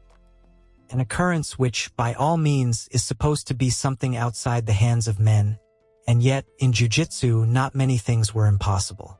Haruta Shigemo, a curse user whose innate technique was none other than miracle. It allows him to store the small miracles he experienced in his lifetime and use them only in life-threatening situations. The most interesting fact about this technique was that the user himself is supposed to be unaware of its existence when it activates. I recalled all of that when I shifted my face slightly sideways to observe my own face for the very first time after coming here. What stared back at me was a black-haired youth with black hair and black eyes. A handsome face which had Japanese features, and yet it had distinctive Western traits. A decently built body, no wonder it was able to handle the fighting as much as it did. The previous owner surely had been active in sports or the gym. Overall, I looked like any other teenager with slightly better looks and build. Nothing special. However, what was special was the marking on my face. Multiple faded markings under my eyes, much like that bastard whom Maharaga killed. All of them were gone except one. So that's how I'm alive. When fighting against Maharaga, I wasn't just touching him but also that blonde bastard. I had gotten his technique and didn't even know about it. I sighed, wondering what kind of luck I had, how I could be so polarized to the extreme. I had to run around for my life the entire night in Shibuya. I could have died in any one of those encounters, and yet it was my luck which protected me all along. I let out a depressing chuckle at my condition and then focused on the markings themselves. The technique gave 6 markings in total, each one similar to a life-saving grace. 5 of them were gone for me now. What I was trying to recall was when I might have used them unknowingly, as that was how the activation worked. Me learning RCT and that ice, which most likely Urauma used to find Sukuna's finger while cooling me down as well, while literally Jogo's fire was burning me alive. Then there was that time with Mahito, when Nobara saved me with her technique. Then again with Mahito, who was about to use his domain while I was out of cursed energy, and then with Sukuna when he was about to bisect me when the ceiling once again collapsed and Maki fell on me. And of course, me getting Tsukumo's cursed energy just when my domain was about to collapse against Sukuna. Now everything seemed to fall in line. Why I survived those encounters. Shaking my head, I sighed once more and got ready. Today I had a meeting with the man who runs this place, Principal Yaga. Instead of waiting for me to completely get discharged out of the medical wing, he himself gave me a visit. It seemed like the pressure on top of him regarding the current upheaval was immense. What I was not expecting was that he wasn't alone. Maki was with him when he arrived, leaning against the wall with her arms crossed, her expression unreadable as her eyes briefly met mine before shifting away. "You must be Principal Yaga?" I asked. Of course, I remembered him from the anime, but I had learned that a bit of acting to not stand out immediately could help in the long run. "Yes, I'm Mazumichi Yaga, the principal of the Tokyo Metropolitan Curse Technical College." That was a very formal way of addressing his post. It was clear that the man was setting the tone for the conversation. "Let's start with something simple," he said, his tone even but firm. "Who are you?" And he didn't waste time on anything, directly going to the subject at hand. I exhaled slowly, lowering my gaze slightly as if thinking, even though I had already decided on this answer. "I don't know," I admitted, keeping my voice steady but uncertain. "I remember bits and pieces, not everything." Yaga's eyes narrowed slightly. "Explain." That kind of authoritative command ruffled all the wrong feathers in me, but I couldn't do anything about it.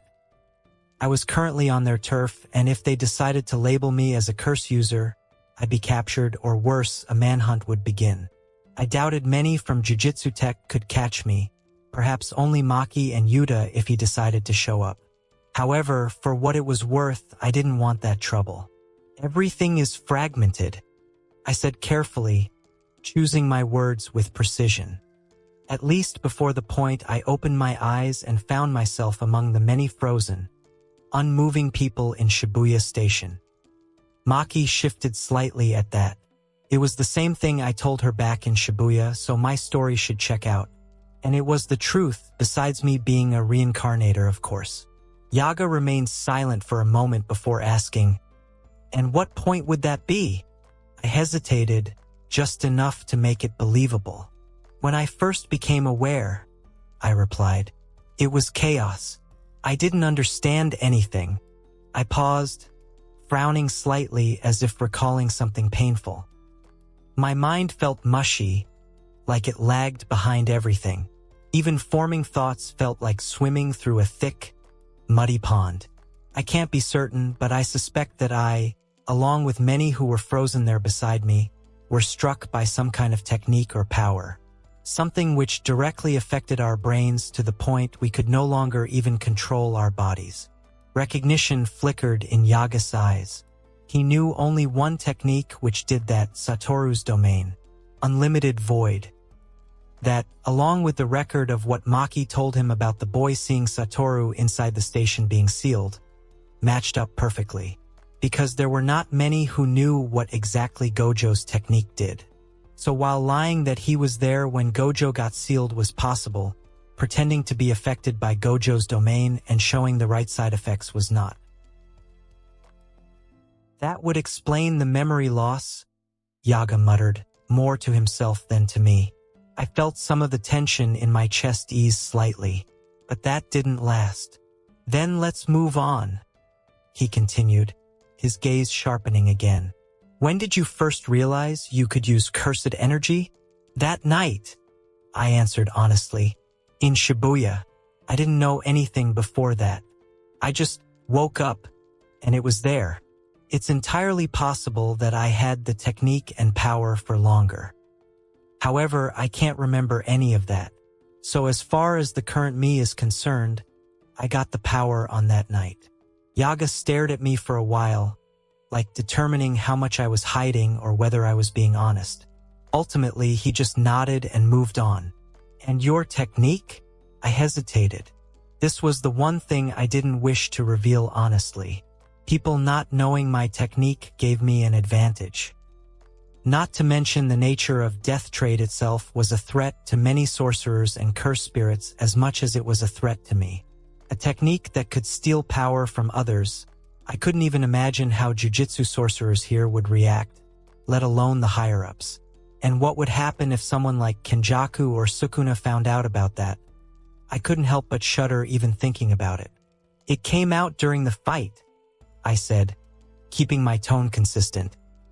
Like I always knew the technique existed inside my mind. It's only because of the technique that I'm alive today. That wasn't entirely a lie. In fact, deliberately not stating something isn't a lie at all. It's just selective truth. Yaga studied me closely. Describe it. I shook my head slightly. I would like to keep the technique private. That immediately made Yaga stare more intensely at me. I didn't even need him to remove those glasses he was wearing to know those eyes were digging a hole into my skull. From the side, Maki let out a quiet scoff, though she still didn't expose anything. Yaga noticed. "You've seen it," he said, turning to her. Maki shrugged slightly. "Yes," she replied. "However, I won't say it. He used the technique to save my life twice. If he doesn't wish to state the technique, then I won't say it either." Yaga's face scrunched up in frustration. Here he was trying to figure out how dangerous the boy was, and even his own students weren't cooperating. Even my own eyes shot up with disbelief. Maki going through all that just for me, that felt strangely comforting. Even though she only knew a part of the technique and its application, and the part which I most wished to hide, the part where I could gain others' power forcefully inside the domain, she was still unaware of it. It warmed my heart that she would hide my technique like that. Unknowingly, a small smile appeared on my face. "Thank you," I replied softly, showing as much gratitude as I could in my tone. "No need. I just don't like owing people." Maki snorted and turned her face away from my softly smiling one. "Sundara spotted. That's it, Sundara, right? Damn my fragmented memories, even now many smaller, less important things were hazy." Yaga looked back at me, clearly frustrated and aware that I was holding something back, but he didn't press further on that point. "Fine. We won't go into the technique for the time being." Instead, he shifted the topic. "I've heard reports," he said. "You fought multiple special grade curses."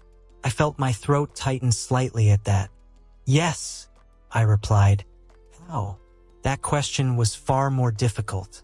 Of course, it was my technique. I leaned back slightly, as if recalling the events.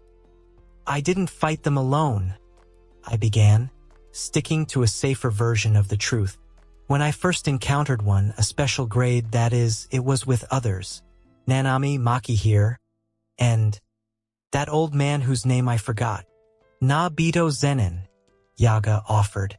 Yes, that's the one. We met just right after I fought weaker curses at the lower level of the station. I somehow made my way up, was planning to just run away from those monsters, but that's when I met them.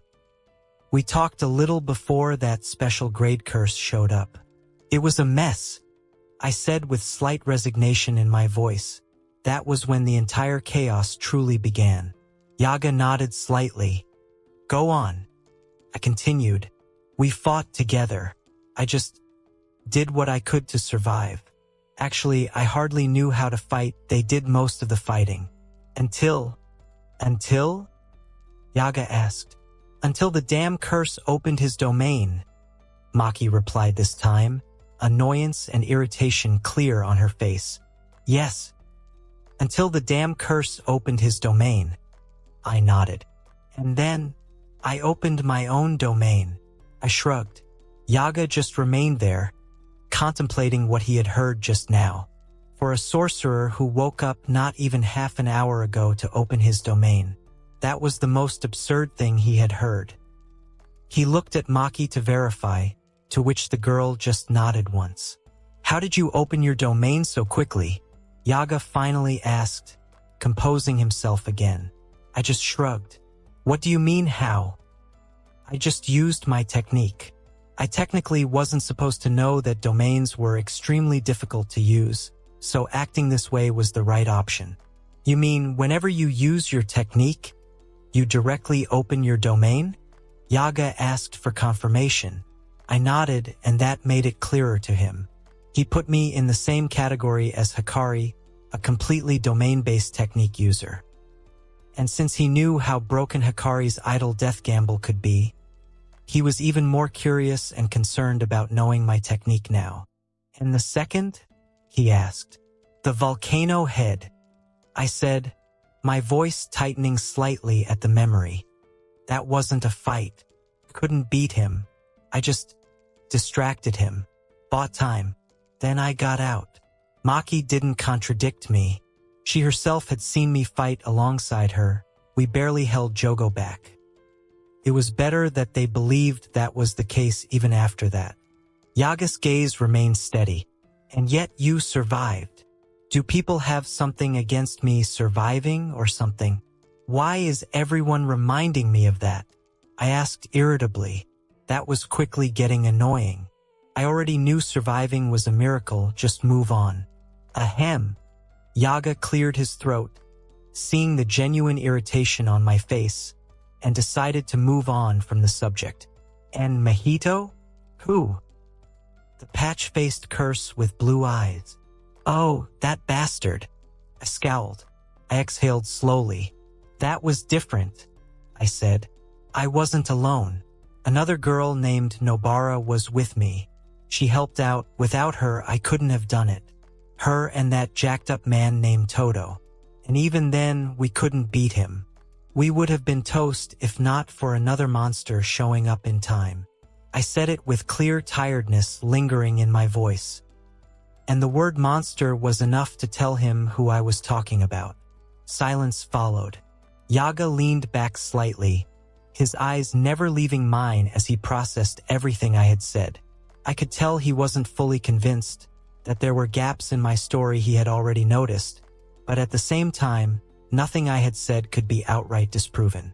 Finally, he spoke again. You're either incredibly lucky, he said slowly, or far more dangerous than you're letting on. Both. With a hell of a lot of bad luck and a personal grudge against God involved, I added with a defeated sigh. I couldn't doubt that, for a sorcerer who hadn't even unlocked his power and technique for more than an hour to face 3 special-grade curse spirits and then the king of curses himself, Yaga said, letting out a defeated sigh. He couldn't say whether I was incredibly lucky or just that much hated by Lady Luck. To face all those things after mere minutes of getting my power and still survive to tell the tale. From the side, Maki smirked faintly. You have some guts calling yourself unlucky after stealing my first kiss. Another silence spread throughout the room. Yaga looked back between the 2 teenagers and decided that it was between them, so no comments. You know that wasn't intentional. I just... Maki's teasing smirk only widened at that, but ultimately she waved her hand. Forget it, it was my fault to begin with. I was clumsy back then. I just looked away at the awkward moment. The kiss was indeed her fault. She slipped. However, what happened next was what made me embarrassed. I cried in her embrace like a little kid. I felt my cheeks burning seeing her teasing eyes still on me. Thankfully, she didn't bring that up. Ahem. Yaga once again cleared his throat. The conversation was shifting away from the topic. Even as he tried to bring the conversation back on track, Maki's little tease had lightened the mood quite a bit. He let out a quiet breath before continuing. For now, we will operate under the assumption that you are an ally. However, I believe I don't have to tell you what would happen if you were to act against Jujutsu High in any manner. Correct. For now, Maki repeated lightly. Yaga's gaze hardened slightly. Yes, for now. I met his eyes, steady despite everything. I understand. Good. Yaga stood up, ready to depart after telling me to rest up for a little while longer. But not before stopping at the door and saying, by the way, it isn't much that we could fetch in this situation. However, we learned who you were before you lost your memories. I have left a paper on the table beside you. Contains everything we could find about you before Shibuya. You might want to go through that. Mr. Akindo. Yami Akindo. An ordinary teenage orphan of both Japanese and Western descent. He had lived the majority of his short life in an orphanage and had only recently left the place since he had started earning something for himself. The paper contained very little about the person whose body I was in now. However, at least now I knew my own name in this world, and it was a relief that I also had a real identity here. That saved a lot of trouble for me in the future. I was certain that getting used to this name would take time for me. However, it was still better than not having a name. A little pang of sadness seemed to flicker inside me when I thought about how my old identity was gone forever. Not only had I come to this world, but I couldn't even remember my own name from back then to recall who I was as a person before this entire fiasco. Having no family in this case was also to my advantage. I doubt I could act like a loving son or sibling if I had any family members in this world. Sighing, I placed the paper back down on the table and once again lay down with nothing else to do. Finally, it was just me with my thoughts, and boy, I had enough of them to fill a courtroom. However, all those could wait. In fact, most of them didn't matter at all, and I wouldn't lose sleep over them if they were never answered or addressed. No, what mattered right now was far more urgent and basic. What am I to do now? My survival, inspiration, future plans? I had nothing, and it didn't help that I was in a battle shonen anime. I should have read the manga. I cursed under my breath, fully knowing how futile it was to get worked up about something I had no control over. Even though I don't know what is about to happen from this point onward, in season 3 of the anime or after that, I am certain that I have changed a lot of things. That was my biggest concern at this point. No matter what kind of story it is, in the end, the good guys win, right? At least that's how Gid should also write his story. No matter how much he liked killing off his characters, I just hope he wasn't the rebellious kind who goes against the norm just for fun's sake. Considering that the end of Jujutsu Kaisen was all hunky-dory like almost all works of fiction that existed, especially shonen anime aimed at teenagers. I could have just remained seated on the sidelines, observing the team of good guys do their magic until everything fell into place. However, I had changed too many things to keep hoping for the easy way out now.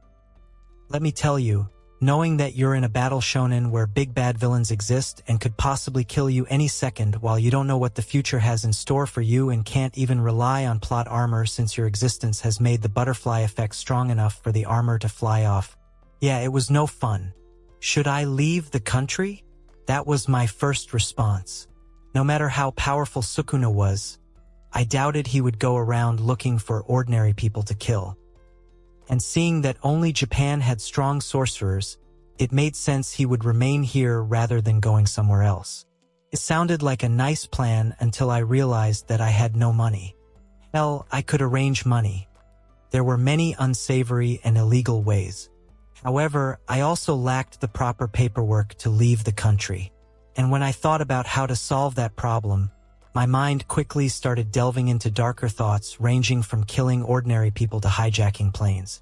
Nah, I won't. There has to be a baseline I need to set, or I'll lose my mind and sanity otherwise. I shook my head repeatedly, not planning to go into those darker thoughts again. But if not running away, then what? Well, there was only one other outcome: help the good guys out. Or ensure my own survival, of course. At least it's better to die fighting than running. Nah, stop being stupid. You're neither the protagonist of the story nor do you have any plot armor. If anything, I feel like I don't even have my normal skin to protect myself.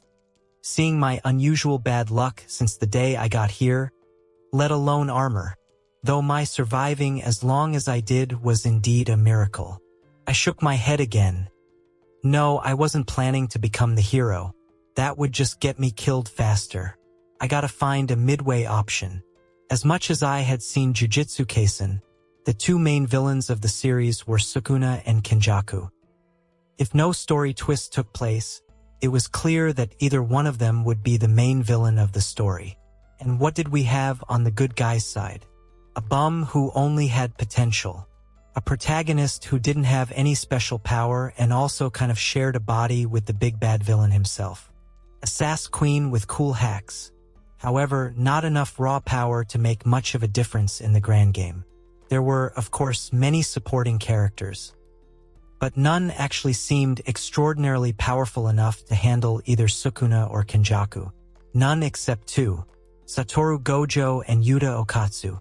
I'm so happy that I watched the side movie, JJK 0, or else I wouldn't have even known about Yuta.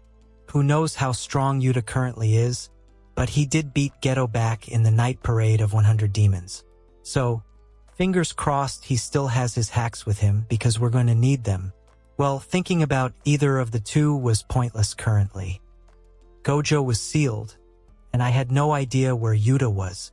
So back to ground zero, I lay there on the bed, minding my own business until I had a solid plan to act on.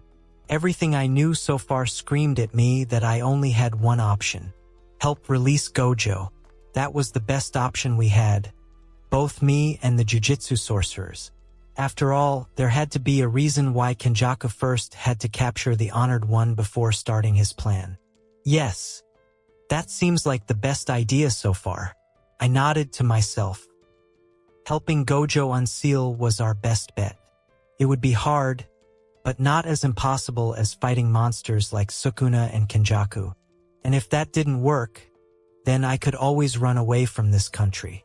After fact-checking multiple times, using whatever workable gray matter I had available at my disposal currently, I came to this decision. This was the best plan so far. And just as my excitement was rising, it also came crashing down just as fast. Well, about the fighting part, I grumbled, recalling what happened in Shibuya and shuddered. I didn't wish to go through that again. Ever. And while it sounded nice to boast to myself that I beat Jogo and Maharaga, survived Dagon, Mahito, and even Sukuna, I knew the reality better than that to let it get to my head. The only reason I survived was because I had my technique.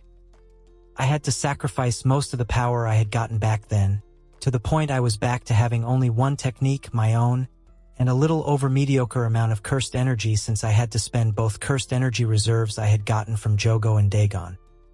My reserves were still big since I had gotten everything from those lesser curses I killed immediately after activating my technique for the first time, but with the increased cost of opening the domain since I also had to summon Maharaga every time, even those reserves were looking meager. I gritted my teeth at how ridiculous the situation was. I had so many powerful techniques, so much cursed energy, and I had to sacrifice it all just to survive. It was maddening. At least I still had Maharaga, but that too came with its caveats. Yeah, I'm most likely not ready for whatever is about to come. I grumbled to myself, knowing fully well that I was strong, but only as long as my domain landed. And that was both extremely costly now with Maharaga being a mandatory summon and not a given outcome either since there were always sorcerers who could clash their domains with mine.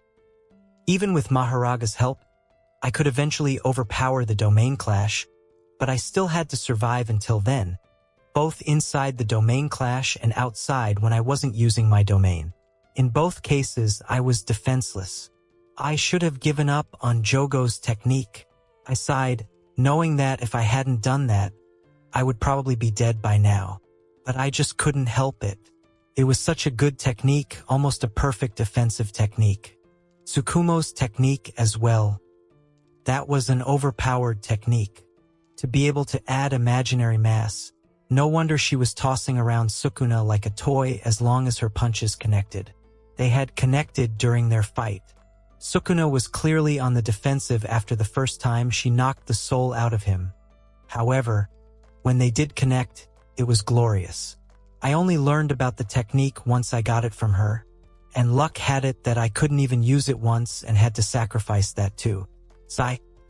I remained on the bed for a bit longer. It was calming, and more than anything, I didn't feel like I was ready to face the music again just yet. However, I must if I were to survive. Alright, let's fix the most glaring problem I currently have. I grunted, and even unwillingly, I pushed myself up. It was time to actually learn how to fight. Not jujitsu, I was more than decent at that, if I said so myself. Not being humble or boasting, just telling the truth. However, I sucked at fighting. I had no form, no reflexes, and this body wasn't trained to throw punches and kicks. I had to fix that, and fast. With that in mind, I left the medical wing for the first time ever since I was brought here. I was caught off guard in Shibuya. It wouldn't happen again. It's training time. By the time I stepped out of the medical wing, I had already made up my mind about what I needed to do next, because whatever was coming, one thing was going to remain constant no matter which world we go to: power. I needed to get stronger. Everything else could be discussed and fussed about later on. And it seemed like my newfound resolve was met by the world with a pleasant atmosphere to greet me. It was nearing evening by the time I got out. This was the first time I had seen Tokyo Jujutsu Tech with my own eyes, and I had to say it was a beautiful place. Mostly isolated, with many buildings and much open space, but beautiful nonetheless. Now all I had to do was find someone. So I did just that. Walked around while looking for someone, anyone, to help me out. After 10 or so minutes of sightseeing and trying to find my way out of the unassuming maze I found myself in, I finally found someone. Two familiar figures ahead, almost always together and still looking as ridiculous as ever. Actually, it was just one of the two who looked ridiculous to me because he wasn't a human. He was a panda. And not even a real panda, but a cursed doll which was miraculously brought to life by Principal Yaga and was made out of a stuffed toy. Shaking my head at the absurdity of this world, I dashed towards them. Panda turned toward me first, his eyes narrowing slightly in curiosity before softening. "Hey," he said, tilting his head. "You're the new guy, ain't you?" Beside him, Toji Inumaki glanced over as well, offering a quiet, "Salmon." As much as I wished to talk to them as if I had always known them, I couldn't, since this was arguably the first time we were talking in person. Hello? I'm Yami Akindo. Nice to meet you, I greeted. Panda blinked. "So you've got a name, I thought you didn't have one," he said with a faint grin. "Bonito Flakes." Toji on the side shook his head, giving Panda a knowing glare. I let out a small breath, something almost like a laugh escaping me despite everything. With everything going on with me recently, this was nothing but a minor matter. But damn, I was talking with a panda currently. Another reminder of why this entire situation was ridiculous. I just left the medical wing and don't know my way around. Can you help me, please? There was a brief pause before I got to the point. "I was looking for Maki," I said. "Do you know where she is?" Panda raised a brow. "Training area, where else could she be?" he answered with a shrug. "Why are you looking for Maki, though? Do you have any business with her?" Panda asked. Yes. I wished for her to train me in hand-to-hand fighting," I replied. And once again, there was a pause between us. Once I said that, both the stuffed reanimated animal and the boy who could only talk with rice ball ingredients looked at me like I had grown a second head. "Why in the world would you do that?"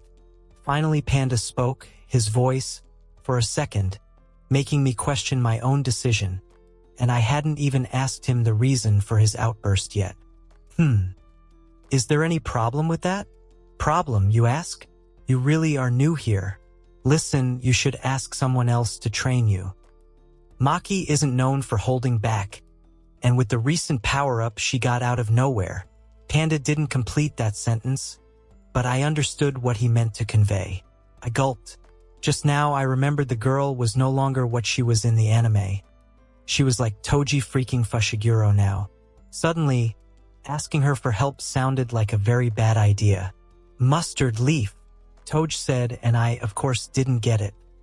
"He is showing his concern for your health," Panda elaborated. "Well, thanks. I might just need it."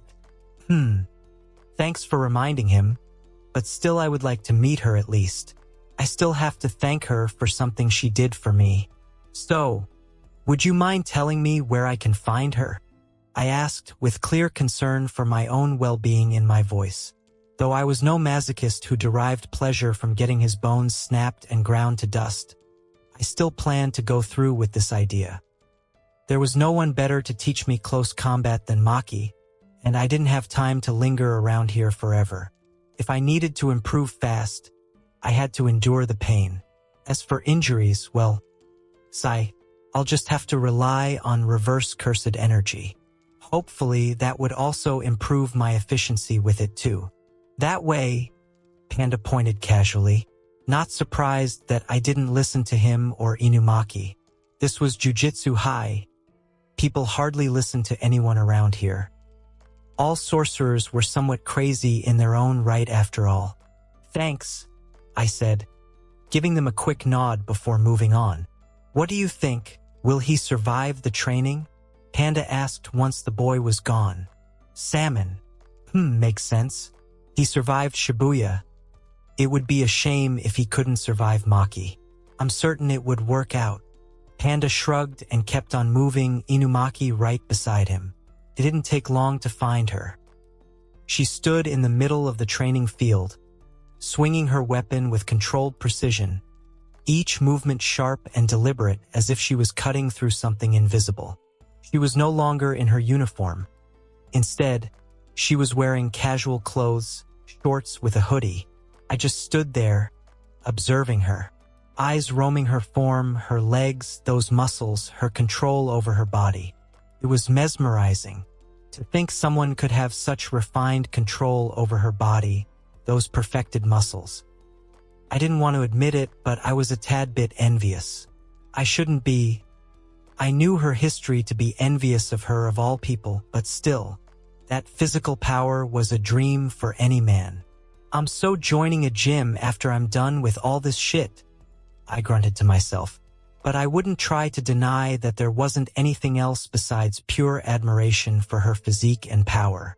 With the recent history between us and how stunning she suddenly looked under the golden rays of the evening sun, I closed my eyes and tried to shake out the image of me kissing and hugging her. Don't think about that, you'll just make a bigger fool of yourself in front of her. Just focus on the matter at hand. I berated myself. If you have some problem with your head, you should tell it to Shoko. I'm certain she can fix it, you know?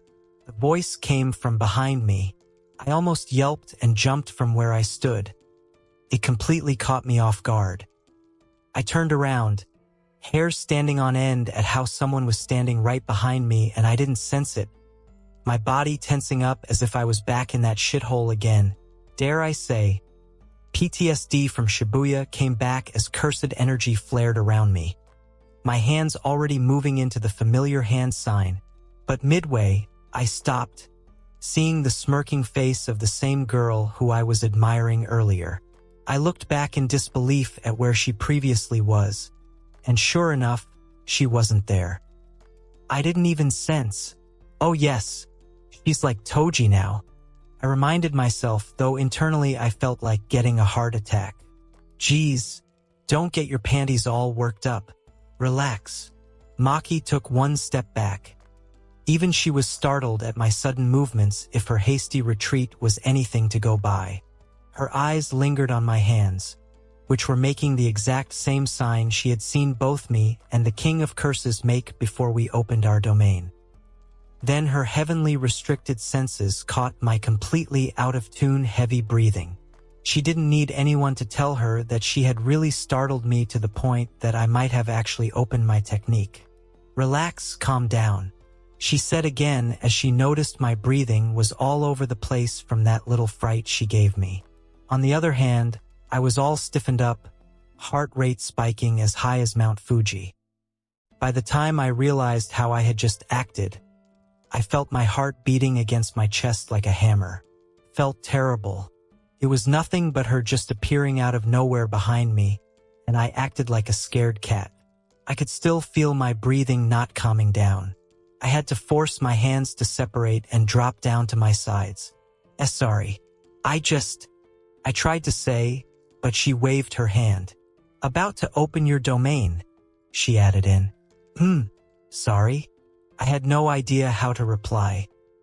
If I had seen any unfamiliar face, I might have really opened it. Talking could be done after I had the poor soul motionless and powerless once inside my domain. Maki's eyes lingered on me for a while until my breathing calmed down before she finally asked, "You need something? Huh?" She rolled her eyes. "You came here and were staring at me like I owe you money or something. If anything, it's the other way around. So, you need something from me?" Pursed my lips. Is she serious? She literally gave me a heart attack, and that's all she has to say? And what the hell? She really intended to make me pay for that cursed tool? Girls of this world are horrible. Sighing and accepting my fate, I went back to the real reason I was here in the first place. I stopped a few steps away, steadying myself before speaking. "Yes, I wanted you to train me. Please." She stared at me for a second. Then she scoffed lightly. No. The answer came so quickly that it almost caught me off guard. "Girl, at least pretend you gave it a little thought." Wait. But why? "I really want to learn, please," I added. "I'm not your instructor," she continued, resting the weapon against her shoulder. "And I'm not babysitting someone who barely knows how to throw a punch," and cries his eyeballs out at a little pain. I clenched my jaw slightly. Did she have to bring that up? At least there was no one else here to hear us. "I'm not asking you to babysit me," I continued. "I'm asking you to help me fix what I'm bad at." She didn't look convinced. "Look, you saw it yourself," I continued, my voice steady despite the pressure of her gaze. "I can barely throw a straight punch. I fought that volcano head-on beside you. You know I can get things done as long as I connect. That worked well enough, didn't it?" She shot back. "Barely," I replied immediately. "And next time, barely won't be enough. Till now I relied on instincts, brute force, and whatever I could figure out in the heat of the moment. But that just wouldn't do if I were to fight someone stronger. I know now that there are those monsters out there, many much stronger than what we faced. I don't want to be caught off guard again. Please, teach me how to fight." That made her pause. "And you think you'll be fighting more of them? What made you think that?" "Instincts," I replied almost immediately without any hesitation. "Instincts have been one thing that has kept me alive so far, and I know better than to ignore them now. And my instincts tell me that bigger troubles are coming. I just know it. Call it an instinctive response, an educated guess, or just pure faith in my own horrible luck. I just know that Shibuya wasn't the end." I took a step forward. "And as far as I have seen, you're the best when it comes to close combat hand-to-hand. Hell, you made me punch that volcano head when I myself wasn't sure where my punch was going to land. If there is someone who can teach me, then it's you." Her eyes narrowed slightly as she studied me more carefully, as if trying to figure out whether I actually meant what I was saying, or if this was just desperation talking. Silence stretched between us for a few seconds. Then Maki exhaled through her nose, shaking her head slightly. "That's a hell of an instinct you have there." She didn't say it out loud, just grumbled to herself, but I did hear her clearly enough. For a second, I thought that was another refusal. But then she adjusted her grip on her weapon and stepped forward. "Fine," she said, "but don't expect me to hold back." A small weight lifted from my chest at that. "I wasn't planning on it," I replied. Her smirk returned, sharp and confident. "Good," she said. "Then let's see how long you last. Now?" Maki didn't even feel it was justifiable to answer any query before her staff came directly for my head. Oh shit. The moment the training began, I understood just what kind of shit I had pulled myself into. Let it be known that Maki Zenin didn't understand the meaning of the word holding back. Nor did she bother testing my limits gradually because from the very first exchange, She closed the distance faster than I could properly react, her presence completely absent from my senses due to her lack of cursed energy. And the next thing I knew, I was already on the ground with the air knocked out of my lungs. It was like fighting a ghost. Tracking her with the eyes was a daunting task when even someone like Satoru Gojo failed in that area spectacularly. And he got the magic eyes for God's sake. Too slow, she said bluntly, not even giving me a second to recover before she gestured for me to get back up. I forced myself to my feet, tightening the flow of cursed energy through my body as I reinforced my limbs. That one exchange was enough to tell me that I better bring my best to this supposed training, or else I'll be going back to Shoko's care in the medical wing faster than I came out of there. So I did just that, put my game face on, treating this fight exactly like how I treated every fight back in Shibuya, with everything I had, life on the line. Knowing that the speed gap was immense, I instead went to reinforce myself harder, trying to compensate for the sheer gap in skill and speed between us. But the moment I stepped forward again, she slipped past my guard like it didn't exist and struck me across the ribs, sending me skidding across the ground. "Your stance is garbage," she continued, walking toward me casually as if she hadn't just nearly folded me in half. "You're overcommitting every time you move. You need to stop thinking before you move." Again with this. I had a helpless smile on my face. She told me something similar back when we fought Jogo. I have yet to figure out what exactly she meant. I coughed, pushing myself up again despite the protest of my body. "Honestly, I still don't quite get it, but that's why you're here, right? If it's wrong, then just help me fix it." I shot back, breath uneven but voice steady. She clicked her tongue. You're just not learning fast enough. Sorry for being a disappointment, Mom." I shrugged. However, Maki didn't seem to like the joke. Her face got a tad bit sharper at the comment. Did I unknowingly hit a nerve there? And then she moved. 1 second she was standing in front of me and the next she was right next to me. I only caught the movement as motion and hastily moved to guard or strike. I myself was uncertain. However, she caught my arm mid-movement and twisted it just enough to throw me off completely before sweeping my legs out from under me. I hit the ground again, and again, and again. Each time I got back up. Pain spread through my body with every impact, bruises forming faster than I could keep track of, and more than once I felt something crack under the force of her blows, forcing me to momentarily use reverse curse technique to mend the worst of the damage before diving back in, conserving as much energy as I could because I knew I couldn't afford to burn through it all. My reverse cursed energy was not refined. It burned off too much cursed energy to heal. Well, it is technically supposed to double the amount of cursed energy used, but it was still a little too much for me to use it as I pleased. "This isn't a brawl," Maki said as she sidestepped another reckless punch from me, driving her elbow into my side with enough force to make my vision blur. "Think before you move." Wasn't she the one who told me I was thinking too much before I moved? I am starting to have a feeling I came to the wrong person to get trained. Strong, fraudulent allegations were rising inside my heart now. "What the hell, girl?"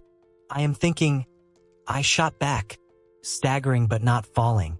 "Then think better," she replied immediately, kicking my leg out and sending me crashing down once more. I was lying flat on the ground, could only see her long, smooth legs, her face which lacked any sweat half covered by her chest from this angle. If only she was wearing a skirt, but guess luck had to screw me over at every possible turn. And then of course my eyes drifted at the increasingly darkening sky as I let out a sigh as reality sank in deep. I was a long way off from getting one over a monster like her. A monster of my own making, if I say so myself. "You done?" she asked, looking down on me with a bored expression on her face, though I could see that teasing smirk on her lower face, partially hidden by her breast. At least I can be happy for the ungodly angle." "Yeah, you wish," I replied irritably and poured a bit more reverse cursed energy into my system. only targeting the most important areas before getting up again. Even if I get nothing out of this sadistic trainer, outside broken bones and shattered self-esteem of course, I was certain my RCT will level up through the roof at this rate. By the time the sun had dipped below the horizon and darkness settled in, my body felt like it was barely holding together, every muscle screaming, every breath heavier than the last. Yet I still forced myself to stand. "You're still getting up," she noted, a hint of something almost like surprise in her voice now. "Hee hee," I chuckled, wiping blood from my mouth as I steadied myself. "This is not nearly enough to keep me down." She watched me for a second longer before raising her weapon again. "You're not even half there to what I faced back in Shibuya. If I were a quitter then I wouldn't have been standing here, madam." Even unknowingly, that same kind of smile started to reflect on my face which I once gave to both Jogo and Maharaga. The insane kind. I survived being burned alive by Jogo. I somehow survived being completely crushed by Maharaga. There ain't no way I'm giving up here. That would be an insult to what I went through back then. "Forget it. Any more and you're going back to Shoko's wing." Maki snorted. "Nah, I can do this all day," I smirked. Ignoring the pain, ignoring the exhaustion, I pushed everything I had and got up once again. Slowly wiping the trail of blood under my nose, I exhaled slowly and inhaled, ignoring the body racked with pain. It was deep and strong. There is no way I can win this spar. Winning for the first time wasn't the point. How quaint, right? But one hit. I'm not ending this until I land at least one hit on this sadistic woman. Maki just saw me getting up for God knows how many times it was now, silently, and just observed. My ragged breathing, uneven posture, and wounds of course. He is pushing himself too much. Even she knew it. However, she has seen stubbornness before. She herself was the worst outlier of the trait. So she knew the boy wouldn't go down until he at least was satisfied or she completely knocked him out. How troublesome. She grumbled to herself, but the smirk on the side of her lips curled up just a tad bit more. And with that, we entered into that final exchange of our today's training, my focus narrowing entirely on her movements, on the way she shifted her weight, on the smallest openings she left behind, and for the first time since we started, I didn't rush blindly. I waited. Let the body do the thinking, was it? And so, when the moment came, I moved. Just when she was right in front of me. I still couldn't track her movement completely. She was all but a blur to me. However, I caught the blur and formed how she might move. After getting hit the number of times I have, even a monkey would figure out how the possible attack might come from. So, I didn't rely on my eyes, but once again fell back to that instinct which had kept me alive so far and punched where I predicted she would be. To my utter disbelief and relief, my fist connected. Time itself seemed to slow down just then, and for a split second, everything felt different. A rush of adrenaline shot up to my brain, a feeling I was quite accustomed to by now. The world seemed to snap into place as my cursed energy surged, turning black. Black lightning sparked up, to even my shock, folding the very space between my fist and her. It was a black flash. Maki had already blocked the punch, of course. She was a lot faster than me, but it didn't matter when the delivered force was so much that even she couldn't tank it. She was thrown back around 5 steps, landing on her legs, but the disbelief was evident on her face by the almost smoking patch of skin on her arm which blocked the sparks of black. Her eyes were locked onto me like she did not expect this out of everything. Eyes wide and face for the first time not calm anymore. And that was when realization hit me. Oh shit! My eyes widened immediately as I staggered back, the adrenaline fading just enough for panic to set in. Wait! I started, my voice rough. I didn't. I took a step forward, guilt hitting harder than any of her blows had. I really didn't mean to do that, it just happened. I'm sorry, I said quickly, breathing uneven. I really didn't mean to hit you with that. It just happened. For a moment, Maki didn't respond. Then she straightened, rolling her shoulders slightly as if testing it, before looking at me with something new in her expression. "Well, it seems like you'll fit right in with us," she said with an unknowing grin which I couldn't quite place. "Tomorrow morning at 7, don't be late," she casually said, flicking her ponytail backwards as she turned around and left with almost deliberate swings to her hips that I felt she was doing with intention. I shook my head. I didn't even have energy left to stare. I just let my body fall back down, not planning on moving until I caught my breath. Any more of this world and I might just go insane for real. Something kept poking my face. At first, I ignored it, sleepy as I was early in the morning, my body too heavy to respond, still buried under layers of exhaustion that hadn't fully faded even after hours of sleep. But when the poking didn't stop and instead grew more insistent, I finally groaned and forced one eye open. Wah! Before I could even say anything, I was assaulted by morning light, which made me blind on the spot. Bloody hell! Who left the curtain open? Oi, get up already! I heard someone say, still poking me to my irritation, and the voice was strangely familiar. The first thing I saw was a stick once my eyes adjusted to the light. The second was Maki standing over me, completely unbothered as she nudged my cheek again with the same stick like I was some stray she had found lying around. Why the hell is Maki freaking Zenin in my room? Wait, this ain't my room. I startled, seeing I was outside, not to mention I was sleeping on the hard ground. No shit, genius. Did you fall asleep once I left you yesterday? Or were you just too excited to meet me again that you couldn't have it in you to leave? She asked teasingly with a smirk on her face. I just blinked, slowly everything coming back to me. The training, me being completely exhausted after landing that black flash on her. Did I pass out or something? Man, I was planning to just catch my breath before heading in. Don't tell me I ended up sleeping out here the entire night. I grumbled to myself. You still alive? She asked flatly. I blinked a few more times until I nodded with a tired yawn. Yeah, I fell asleep here, I muttered, rubbing the back of my neck. It shows.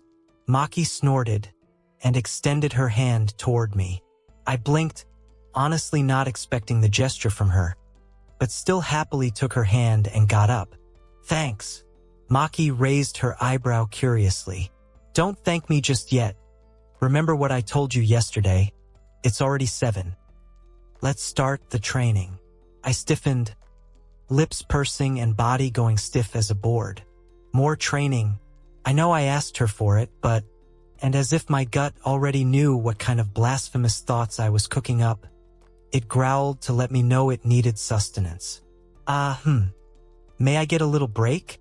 I might need to wash up and eat something, I asked, as she kept glaring at me like she was ready to devour me whole. I really envy that heavenly restricted body of hers more now. It was just a life cheat, instantly achieving superhuman rank as long as you have it.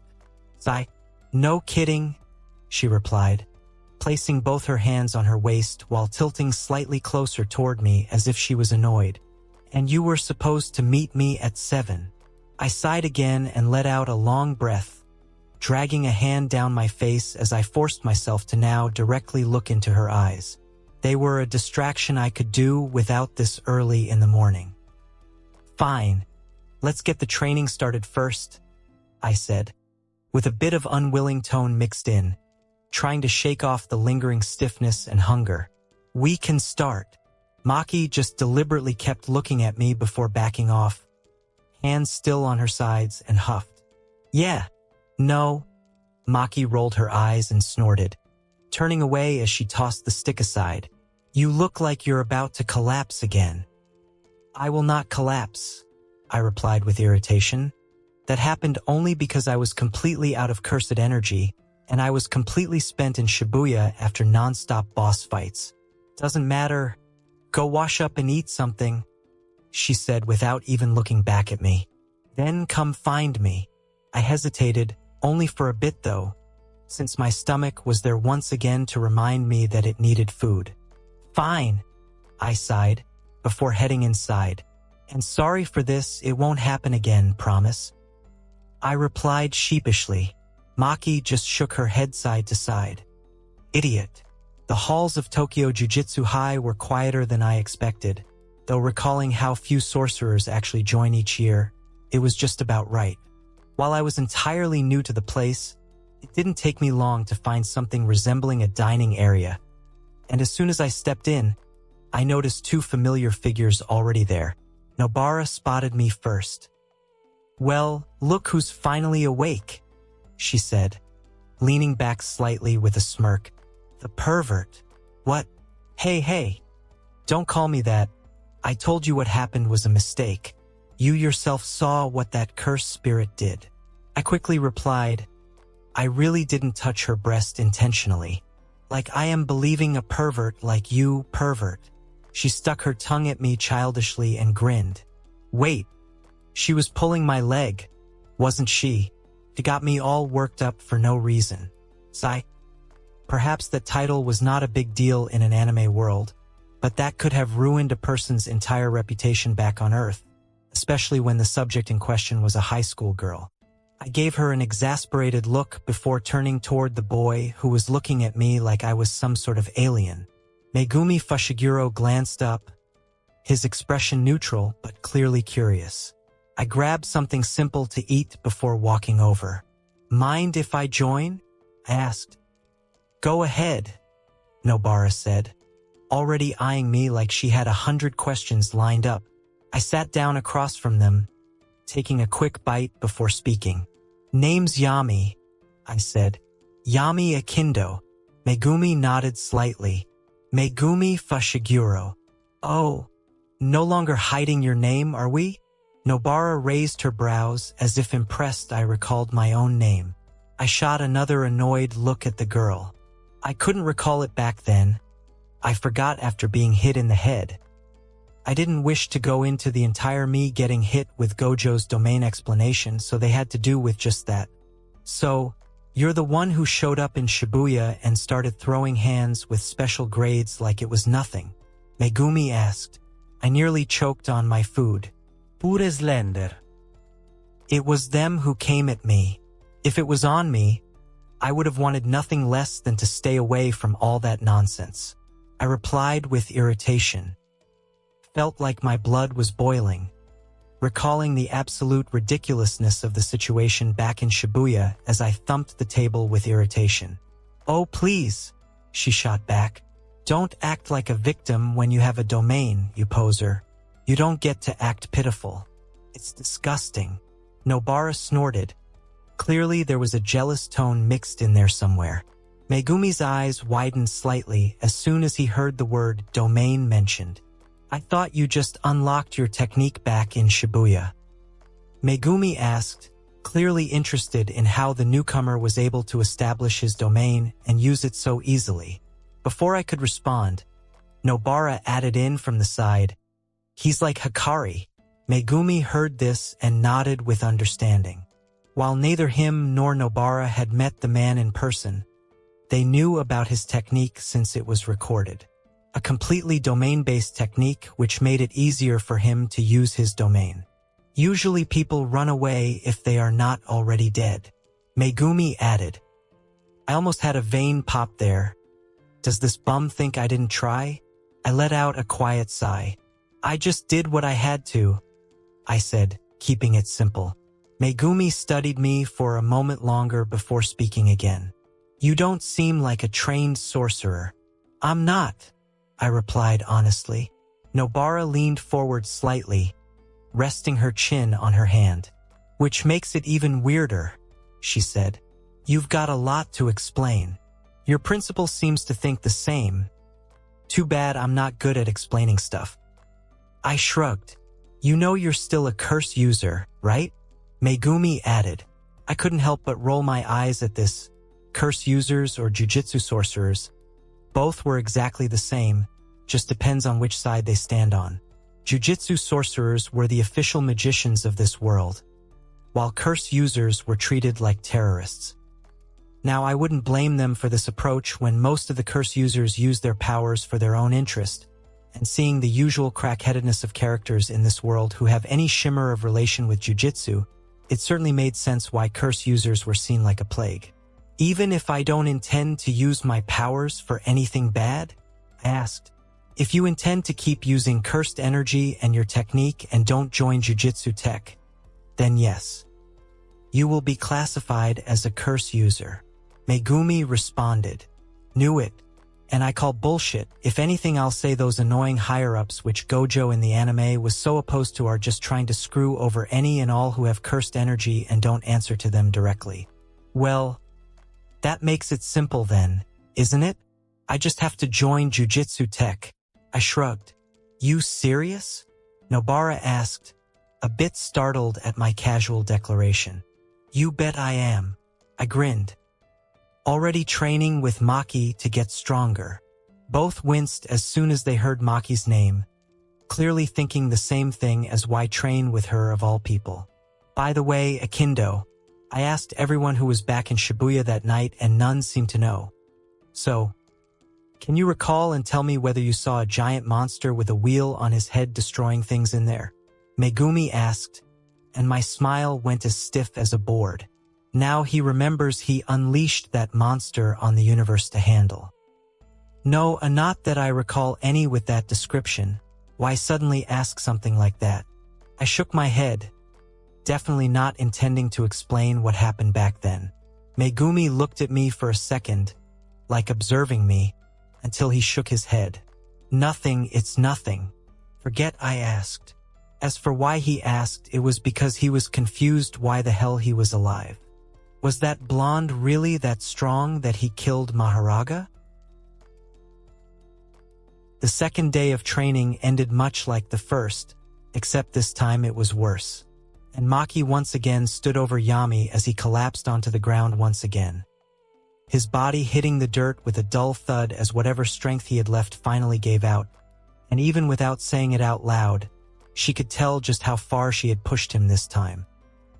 His breathing was uneven, his limbs barely responding, and from the way he had been moving toward the end, she was certain there were at least a few fractures in there. No. There were supposed to be a lot more than just fractures by now. While she was getting used to her own increased strength, she only recently realized that she wasn't exactly going easy on the new boy, but he never stopped getting up. No matter how powerful his will was, that was impossible, at least not when all the bones of your body were broken. Nah, the boy was healing himself as well. Maki had noticed it a long time ago, and perhaps that was why she didn't go easier on him. And yet, he had improved. Not slightly, not in the way most people would after getting beaten down for hours, but in a way that was almost irritatingly fast because his stance had steadied, his reactions had sharpened, and more than once during their exchanges he had managed to adjust mid-motion in a way that showed he was actually learning instead of just surviving. It baffled her how he was able to grasp things so quickly. She internally snorted, recalling another genius doing something similar almost a year ago. But surely even Yuta wasn't this ridiculous. What kind of monstrous growth was this? At least she knew Yuta wouldn't land a black flash in a training match. And boy, this one liked his black flash as much as Itadori does. Even unknowingly, he landed 2 more.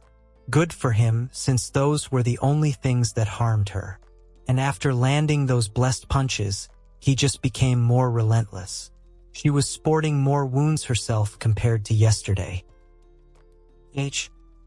She clicked her tongue quietly, resting her weapon against her shoulder. You're still sloppy. He didn't respond, only raising a hand weakly as if acknowledging her words without having the energy to actually speak. She turned slightly, glancing back at him. And this time, she added, her tone shifting into something half sarcastic and half teasing. Try to make it to your bed before passing out. I better not see you lying flat here in the morning like today. He waved his hand lazily at that again, clearly too exhausted to argue or even properly react, and for some reason, that earned a small snort from her before she finally turned away. Normally, she would have headed straight back to her room, eat something, bathe, and sleep until tomorrow comes and she repeats everything. Wake, eat, train more and sleep. But instead, she stopped halfway. She moved a short distance away and stopped, leaning casually against a wall where she could still keep an eye on him without making it obvious, because as much as she wouldn't admit it, she wasn't entirely convinced he wouldn't just pass out again right there on the ground like he had the previous night. Why she even cared enough to stay was something she didn't bother answering. Maybe it was because he had helped her in Shibuya. Maybe it was him crying and clenching onto her that ruffled her softer side. She wasn't sure, but she waited while internally berating herself for doing something so unlike her. Either way, she waited. After a minute or two, Yami stirred eventually. Slowly, painfully, he pushed himself up, his movements stiff and unsteady as he forced his body to obey, and for a brief moment, Maki expected him to just collapse again. But he didn't. He actually started walking. "Ha!" she muttered under her breath. It was a good thing the boy hadn't passed out yet, but she noticed that he wasn't heading toward the dorms. If anything, he was going in the complete opposite direction. Did I hit his head too hard? Her brows furrowed slightly as curiosity took over, and without making a sound, she pushed off the wall and followed after him. Her footsteps silent as always, her presence completely undetectable. Yami, of course, didn't notice. He couldn't track her even during fights, let alone here. He just kept walking the other way, making Maki sigh, half tempted to call out that he was going the wrong way, but curiosity made her keep quiet. She wished to see where he was going. Each step looked like it cost him something. He dragged his body slowly forward. It didn't take long for her to realize his destination. Library. Maki blinked once, watching as he stepped inside with confusion on her face. Why here? She wondered. You've got to be kidding me, she muttered quietly. Instead of going to rest, instead of doing the one thing his body clearly needed, he was here. For a moment, she considered just leaving, but she didn't. Instead, she followed him in, keeping her distance as she watched him move through the shelves. His steps unsteady but deliberate as he scanned the titles before eventually pulling out a few books. Beginner's Art of Barrier Making. Advanced Theories on Domain Expansion and Simple Domain. Laws of Binding Vows. Maki's eyes lingered on the titles for a second before shifting back to him. Reading? Who does that? She, for the first time, looked completely baffled at the boy. He wished to read in this condition. He made his way to a table beneath a single lamp and sat down heavily, opening one of the books almost immediately as if he were afraid that stopping for even a moment would make him lose momentum. And then he started reading. Even when his head dipped slightly every few seconds, his eyes struggling to stay open, his body clearly on the verge of shutting down, he kept going, forcing himself to focus, to take in whatever he could. Maki watched in silence at the absurdity of it. Why does he need to read those useless theories? Does he think that will help him get stronger? Maki almost let out a snort, revealing her presence. If reading could have made someone stronger, then many would have achieved first-grade status in the history of Jujutsu. She remained there, even after knowing what the boy sought most likely wouldn't be in those books. But she still remained there because she felt something while looking at him, strange. Familiar, in a way she didn't quite like to admit. It was like looking into a mirror, seeing someone as hungry for power, improvement, and recognition as she was. The way he pushed himself, the way he refused to stop even when he clearly should have, the way he treated every second like it mattered. It really reminded her of herself. At least of the time she first joined Jujutsu Tech and the version of her before that in the Zenin clan. "You're an idiot?" she muttered under her breath, though there was no real bite behind the words. For a brief moment, there was something like respect in her eyes. If nothing else, she respected the man's grind. And then, his head dropped. Just like that, the respect evaporated. Maki stared at him. "Seriously?" she said flatly. She had just felt some sort of emotional connection to his drive, and now he does this. She let out a long sigh, rubbing the back of her neck as she debated her options, because leaving him there would be the easiest choice, and honestly, the most reasonable one. But instead, she stepped forward. "Unbelievable," she muttered as she reached him, looking down at the completely unconscious boy. For a second, she actually considered just waking him up. She didn't. To her own surprise, she leaned down and carefully lifted him, adjusting her hold until she had him in a princess carry. She was doing this too often recently. Sigh. His weight settled against her as she straightened. With her physical power, he might as well not exist. That's how light he felt. For a second, she recalled it was this boy who stood up against Sukuna and that volcano head back in Shibuya. It was almost surreal. "Why am I even doing this?" she muttered to herself. She didn't have an answer. Still, she carried him out of the library and toward the dorms, her steps steady and unhurried as she made her way to his assigned room.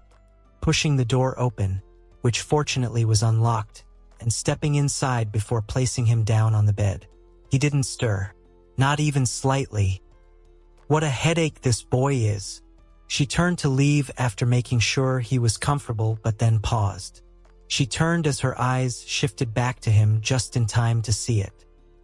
His body moved slightly, not in the way of someone adjusting in their sleep, but in a way that looked strained, his breathing growing uneven as his brows furrowed, a faint sheen of sweat forming on his skin. Fatigue finally catching up to him? She murmured to herself, but she knew that wasn't quite it. "Tivich." She clicked her tongue softly. Nightmare. That was the only likely outcome. She had seen it before. More than once, actually. Newcomers, new to Jujutsu tech, who were lucky enough to survive a mission, were dragged down by trauma. The tension in his body, the way his breathing hitched, the subtle tremors in his hands. Shibuya. He did say it was his first time coming in contact with cursed spirits.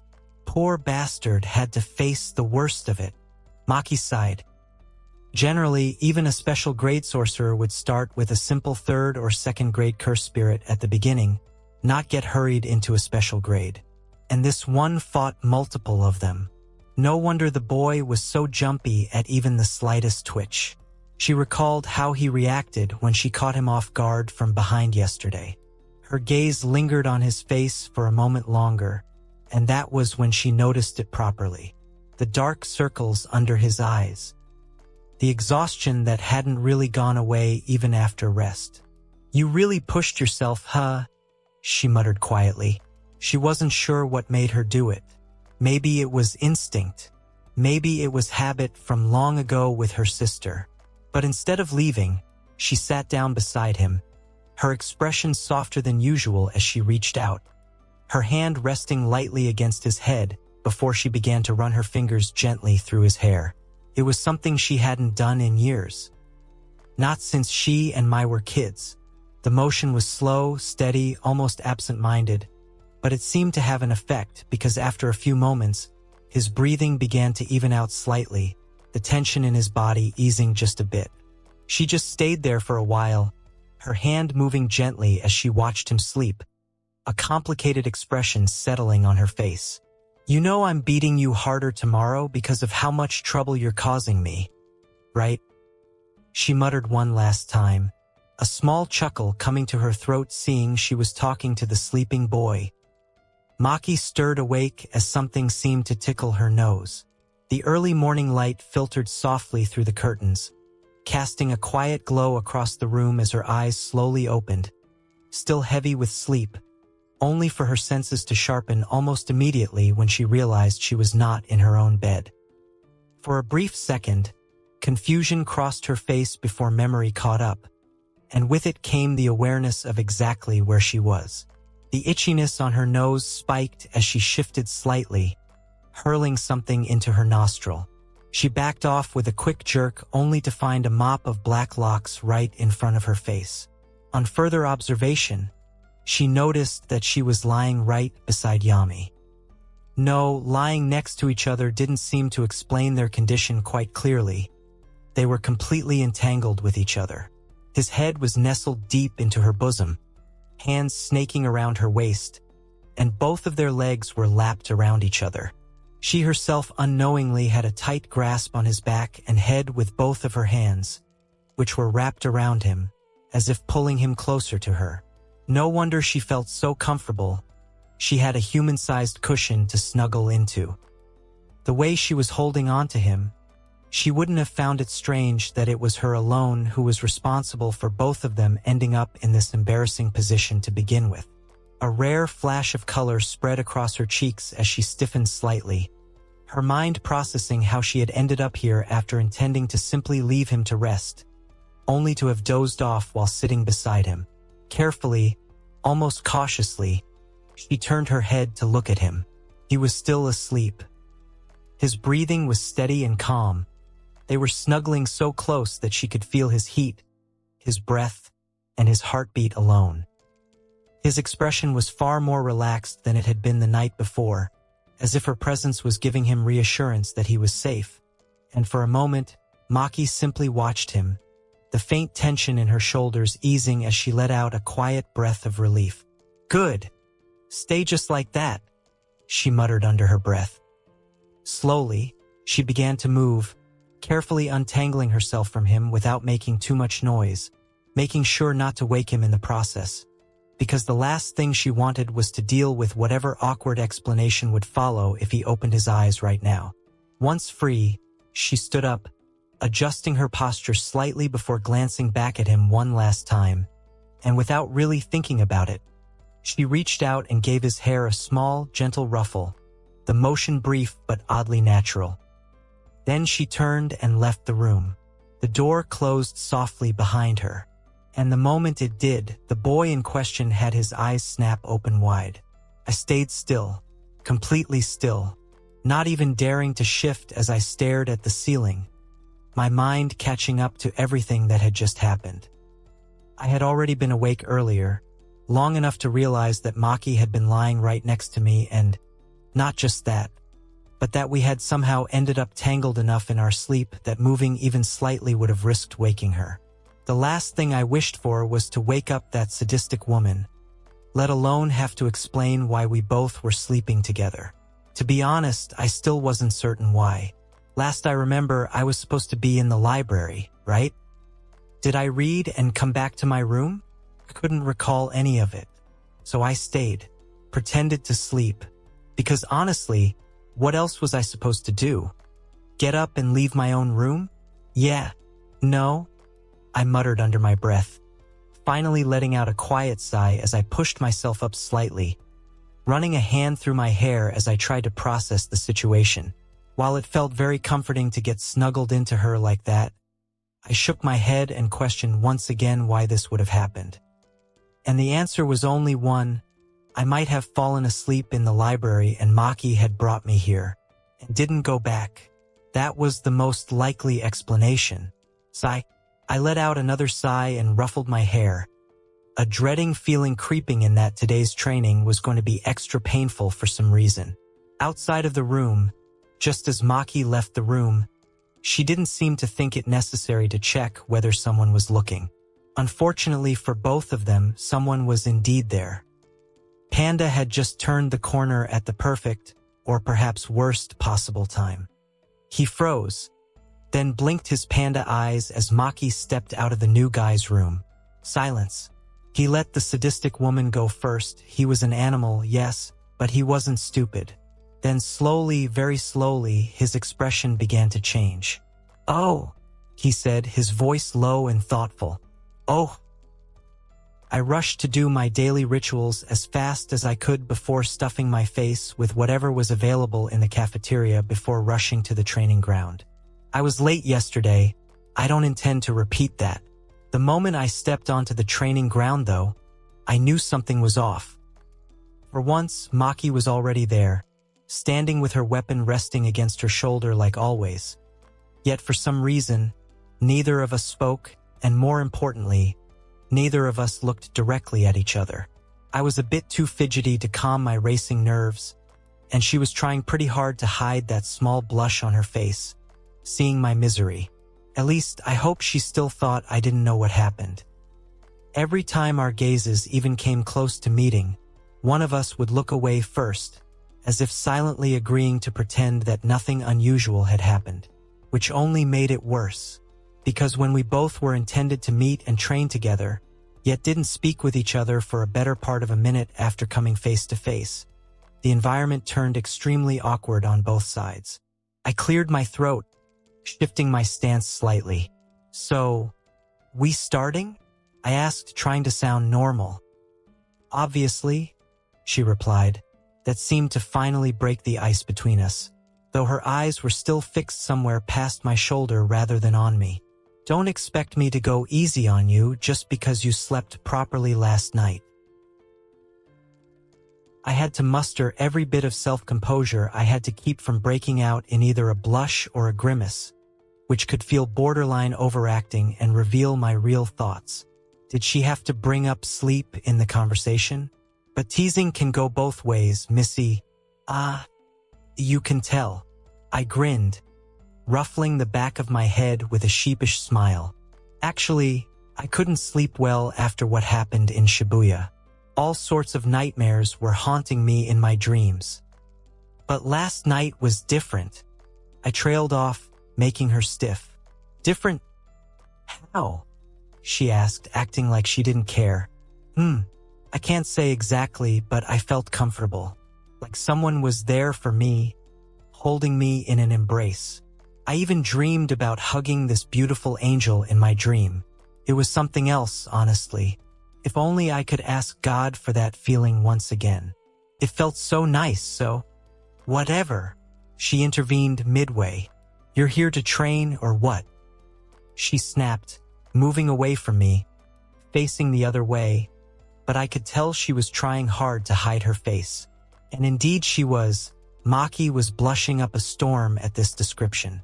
"Me? An angel?" She snorted undignifiedly, though the blush wasn't fading away. "Idiot." The reaction was honestly cute. To see Maki Zenin of all people this frustrated was rare. Part of me wished to push the agenda, but before I could increase the amount of pain I was about to receive at the hands of this sadistic woman just because I found her flustered self cute, someone ruined my plan. "A kendo," someone called. I turned, spotting one of the assistants from Tokyo Jujutsu High approaching us in a hurry. "Principal Yaga is calling for you," he said. Both Maki and I paused at that. "Now?" I asked. "Yes." I glanced at Maki, who finally looked at me properly for the first time since I arrived, though her expression was just as confused as mine. "Go," she said after a moment. "Don't keep him waiting." Honestly, I wasn't about to argue with that.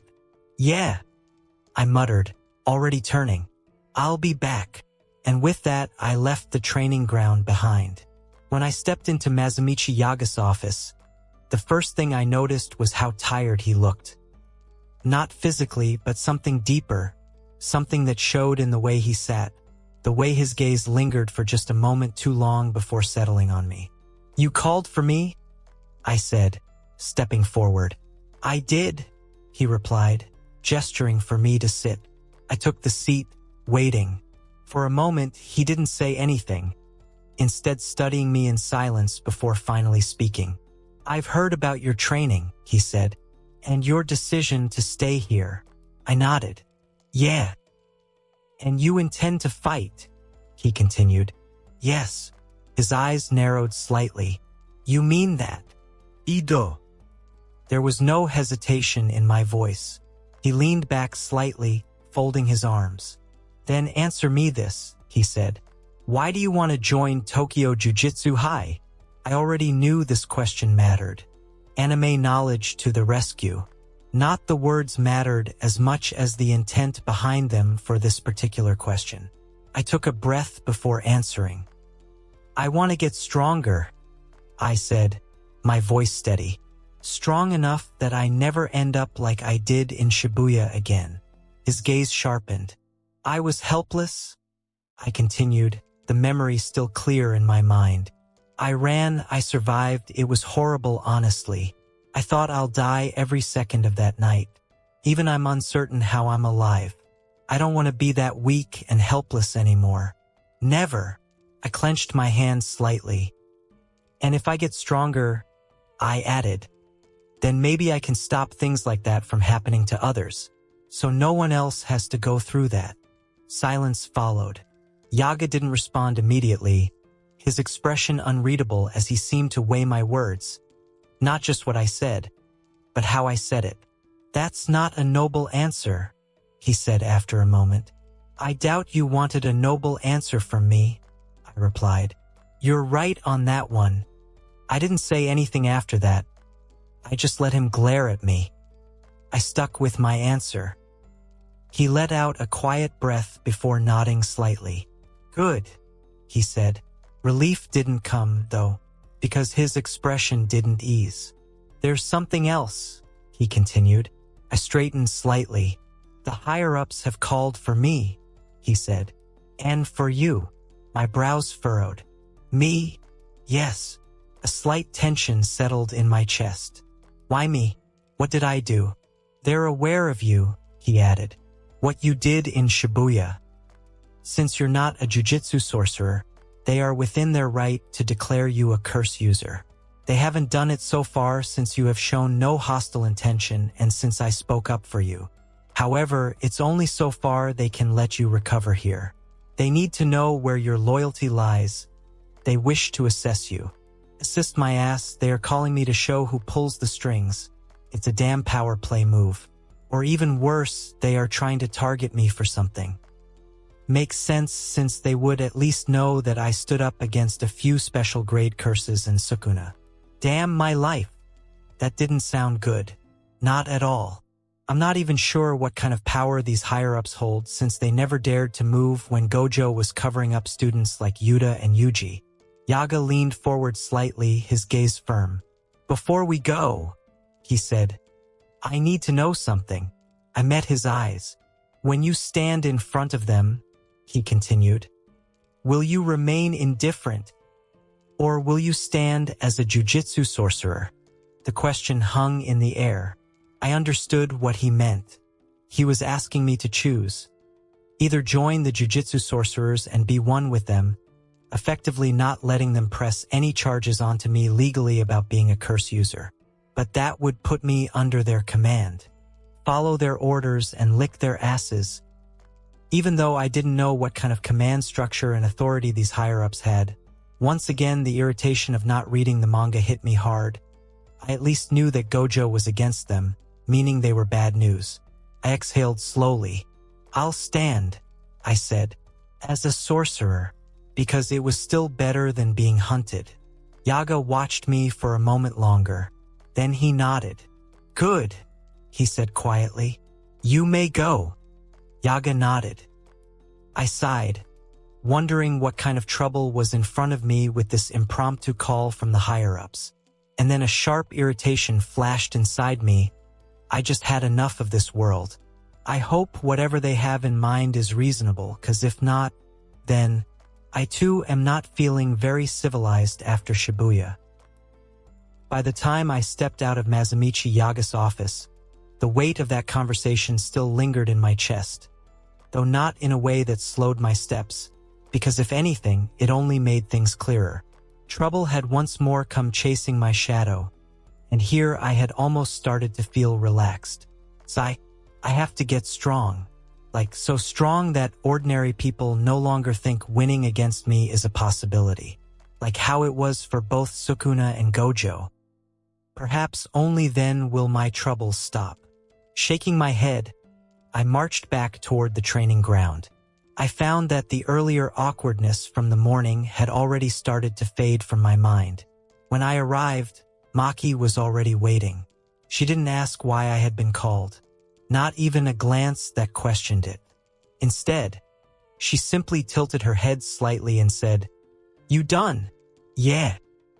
Then stop standing around, she added, already shifting into stance. We're wasting time. Yes, ma'am. And just like that, Everything returned to normal. Training resumed, and just like before, it was brutal, though this time there was a clear difference, because while Maki still overwhelmed me in every exchange, still tore through my defenses and punished every mistake I made, she didn't push me all the way to the brink like she had yesterday. I noticed it halfway through. "You're holding back," I said between breaths after getting thrown to the ground yet again. "I'm not," she replied immediately. "You are," I insisted, pushing myself back up. "Yesterday you would have kept going." She clicked her tongue, adjusting her grip. "And then you'd pass out again." I blinked.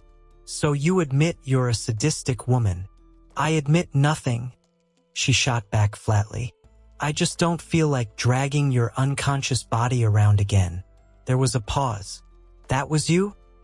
I asked, keeping my tone as neutral as possible, carefully avoiding any mention of what I had actually seen when I woke up. On the other hand, it all but confirmed that she was the one who brought me back to my room. She snorted, looking away slightly. "Who else do you think did it, idiot?" I nodded slowly, pretending that was all I needed to know, even though my mind very deliberately avoided recalling the image of waking up entangled with her. "Good times." "Thanks," I said with a bit of hesitation. It was a bit embarrassing to be carried back by a girl to my room because I passed out. Sigh. She didn't respond, but I caught the faint shift in her posture. Training ended by evening. For once, I wasn't completely destroyed beyond movement, which was probably intentional on her part, though I didn't say anything about it as we left the training ground together. For once, I was not a masochist like most would believe I would be because of the kind of torture I put myself through. If possible, I would rather not train at all. Who would like breaking bones and swollen muscles by the end of the day? Certainly not me. I had to so I could live in the future. Anyways, the only reason I was enduring that hellish torture she called training every day was because I was afraid she just refused to train me at all if I were to whine about its difficulty. So, if she was so graciously putting me in a slightly easier mode, then I certainly wouldn't be complaining about it. Far from it. Just as I thought she'd be on her way while I could make a quick trip to the library and find those books again, she called out, making me doze out of my thoughts. "I'm heading to eat," she said. "Same," I replied immediately. Not that I was hungry, but because she caught me off guard and I muttered that out loud before I realized it. Not following that response would have been such a pain. Damn mouth. Why can't you stay shut at times? Maki didn't say anything in return, just looked at me funny by the way I was making a pained expression. We ended up sitting across from each other with trays of food, the atmosphere quieter than usual but not uncomfortable, and after a few moments of eating in silence, I finally spoke. "Yaga called me because of the higher-ups," I said. Even I'm not sure why I mentioned that.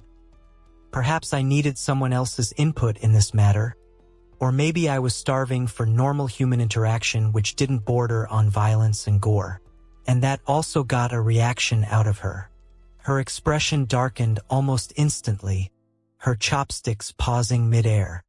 "Figures," she muttered. "They want to meet me," I continued. "Apparently, I don't have a choice." Her jaw tightened slightly. "Believe me, you're not the first one." She snorted rather unladylike. I leaned back a little. "They that bad?" She let out a dry laugh. "Bad isn't how you describe those old fogies. Those rotten bastards are the reason the Jujutsu Society is so corrupted in the first place. Don't call them bad. Call them parasites."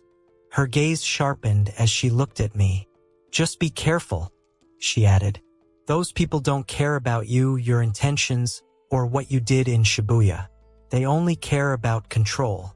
If they can't use you, then they most likely will try to break you." I listened quietly. All suspicious boxes from earlier were checking out.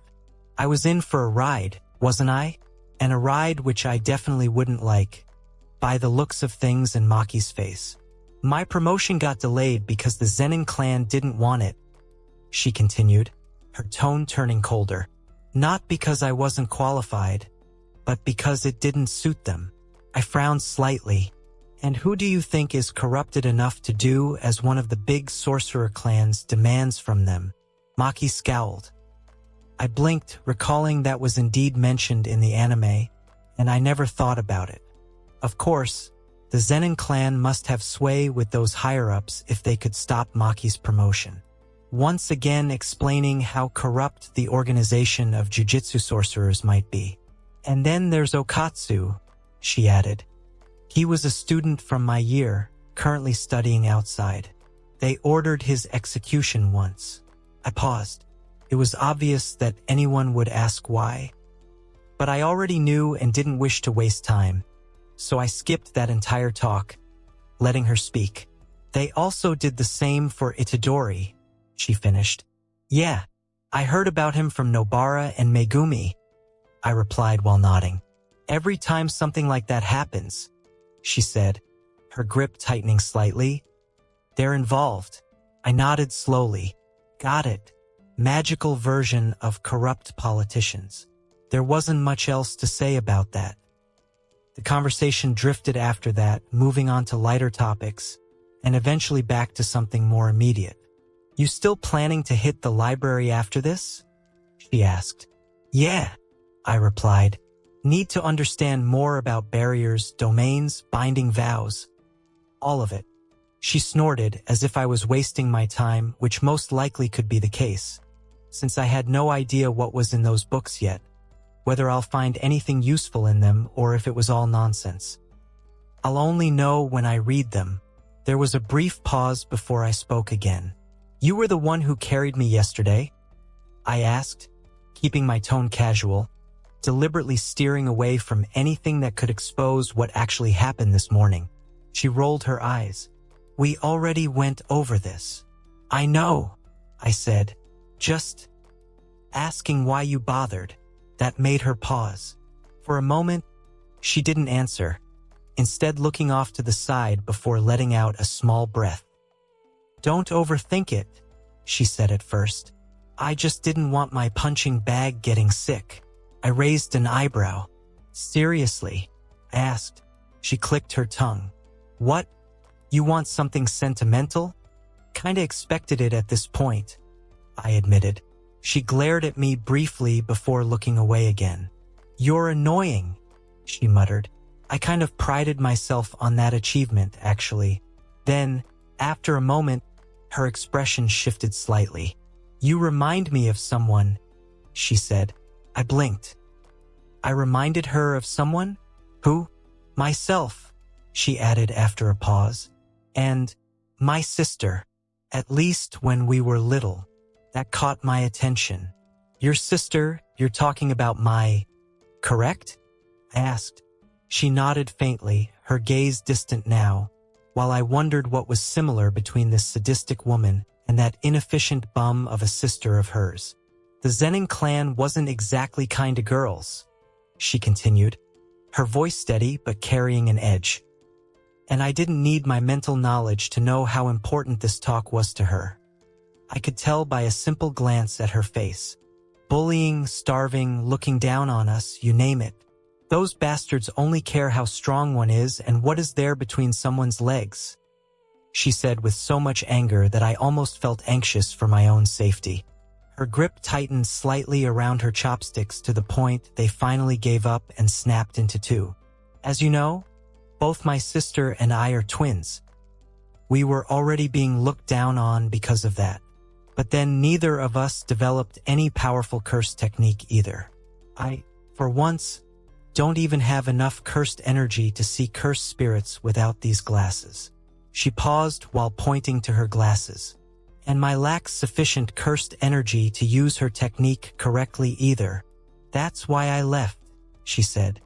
Came to Tokyo Jujutsu High to get stronger, and decided I'd either take over the clan or destroy it for what it has done to me and my sister over the years. I let out a slow breath. I knew most of it, but hearing it from her mouth made it even worse. Sigh. Maki midway let go of her chopsticks and covered her face with her palm. Why am I even saying all this to you? she muttered to herself, but wasn't quite able to keep that just to herself. After a small pause where the girl herself needed some breathing room to figure out why she said those things she hardly told anyone, I finally spoke, seeing the conversation stalled. I guess we all need someone to listen to us every so often when keeping things to ourselves gets harder, I said with a solemn look on my face. I can't say I understand your feelings or the pain you suffered. For someone who don't even have a family to know what pain given by said family is like, there is no one to expect anything of me, so I technically can't make anyone disappointed for not matching their expectations. Still, I appreciate you telling me that. It just reminded me that I'm not the only one with problems. I gave a helpless smile towards her, to which she just snorted, though this time a bit more gently. She looked at her hand briefly before clenching it. I won't tell anyone, I said before she could even open her mouth. She looked at me a bit strangely, but no one could blame me. With intensity she was looking at her palm, and how much she had already tortured me in training. I didn't wish to see what she was capable of when she really meant to do it. Unlike me, who wished to get stronger, I felt it was fine to be as we were. She didn't wish to improve. She just wished to live a normal life, she continued. I seriously thought she was done. She blames me for leaving her behind, Maki said with a solemn tone. I just listened, knowing I couldn't do anything for her besides letting her pour her heart out. Maybe she felt open to saying her story to me because I showed my own vulnerable side to her. Guess even the ironclad soldiers like her have a human heart. Huh. And that's because of you, she added. I blinked, realizing I had tuned her out while thinking to myself, what did she say before this? I shook my head. No, don't. She cut me off. I know what changed. I fell silent. If you know, then enlighten me as well. I just want to know what we are talking about now. She exhaled slowly, leaning back slightly, and for a moment, neither of us spoke. Then suddenly, wait! She suddenly paused, her eyes snapping toward me, something sharp and urgent forming in her expression. I felt like that boyfriend who was ignoring his girlfriend on the call for the last hour, only for her to suddenly ask something related to whatever she was babbling on about in the middle of their call. AKA, completely messed up. The way you helped me, she said quickly. What you did with my body, my energy. I felt a slight tension build. That's some serious allegation without proper context. Girl, can you do that for Mai? She asked. I don't know, I have no idea why, but when she asked me that, my mind went back to kissing her and having my face nuzzled up to her bosom. Do the same to my... Why are you smiling like that? She glared at me, nothing noting, just getting lost in your voice. Did anyone tell you you have a really pleasant voice? I shook my head and pulled some excuse out of my ass. Somehow, she blinked at me and then put her face on her hand in support against the table and looked away. Jay, just tell me what I asked you, idiot. Do you think you can help Mai? And there it was again, Maki Zenin herself. Flustered. How cute. And that concludes this episode. If you enjoyed it, I'd seriously love it if you guys could leave a like on the video, as it genuinely helps out so much, and it keeps me going. Plus, it takes only 1 second. That said, have a wonderful day. See you in the next one.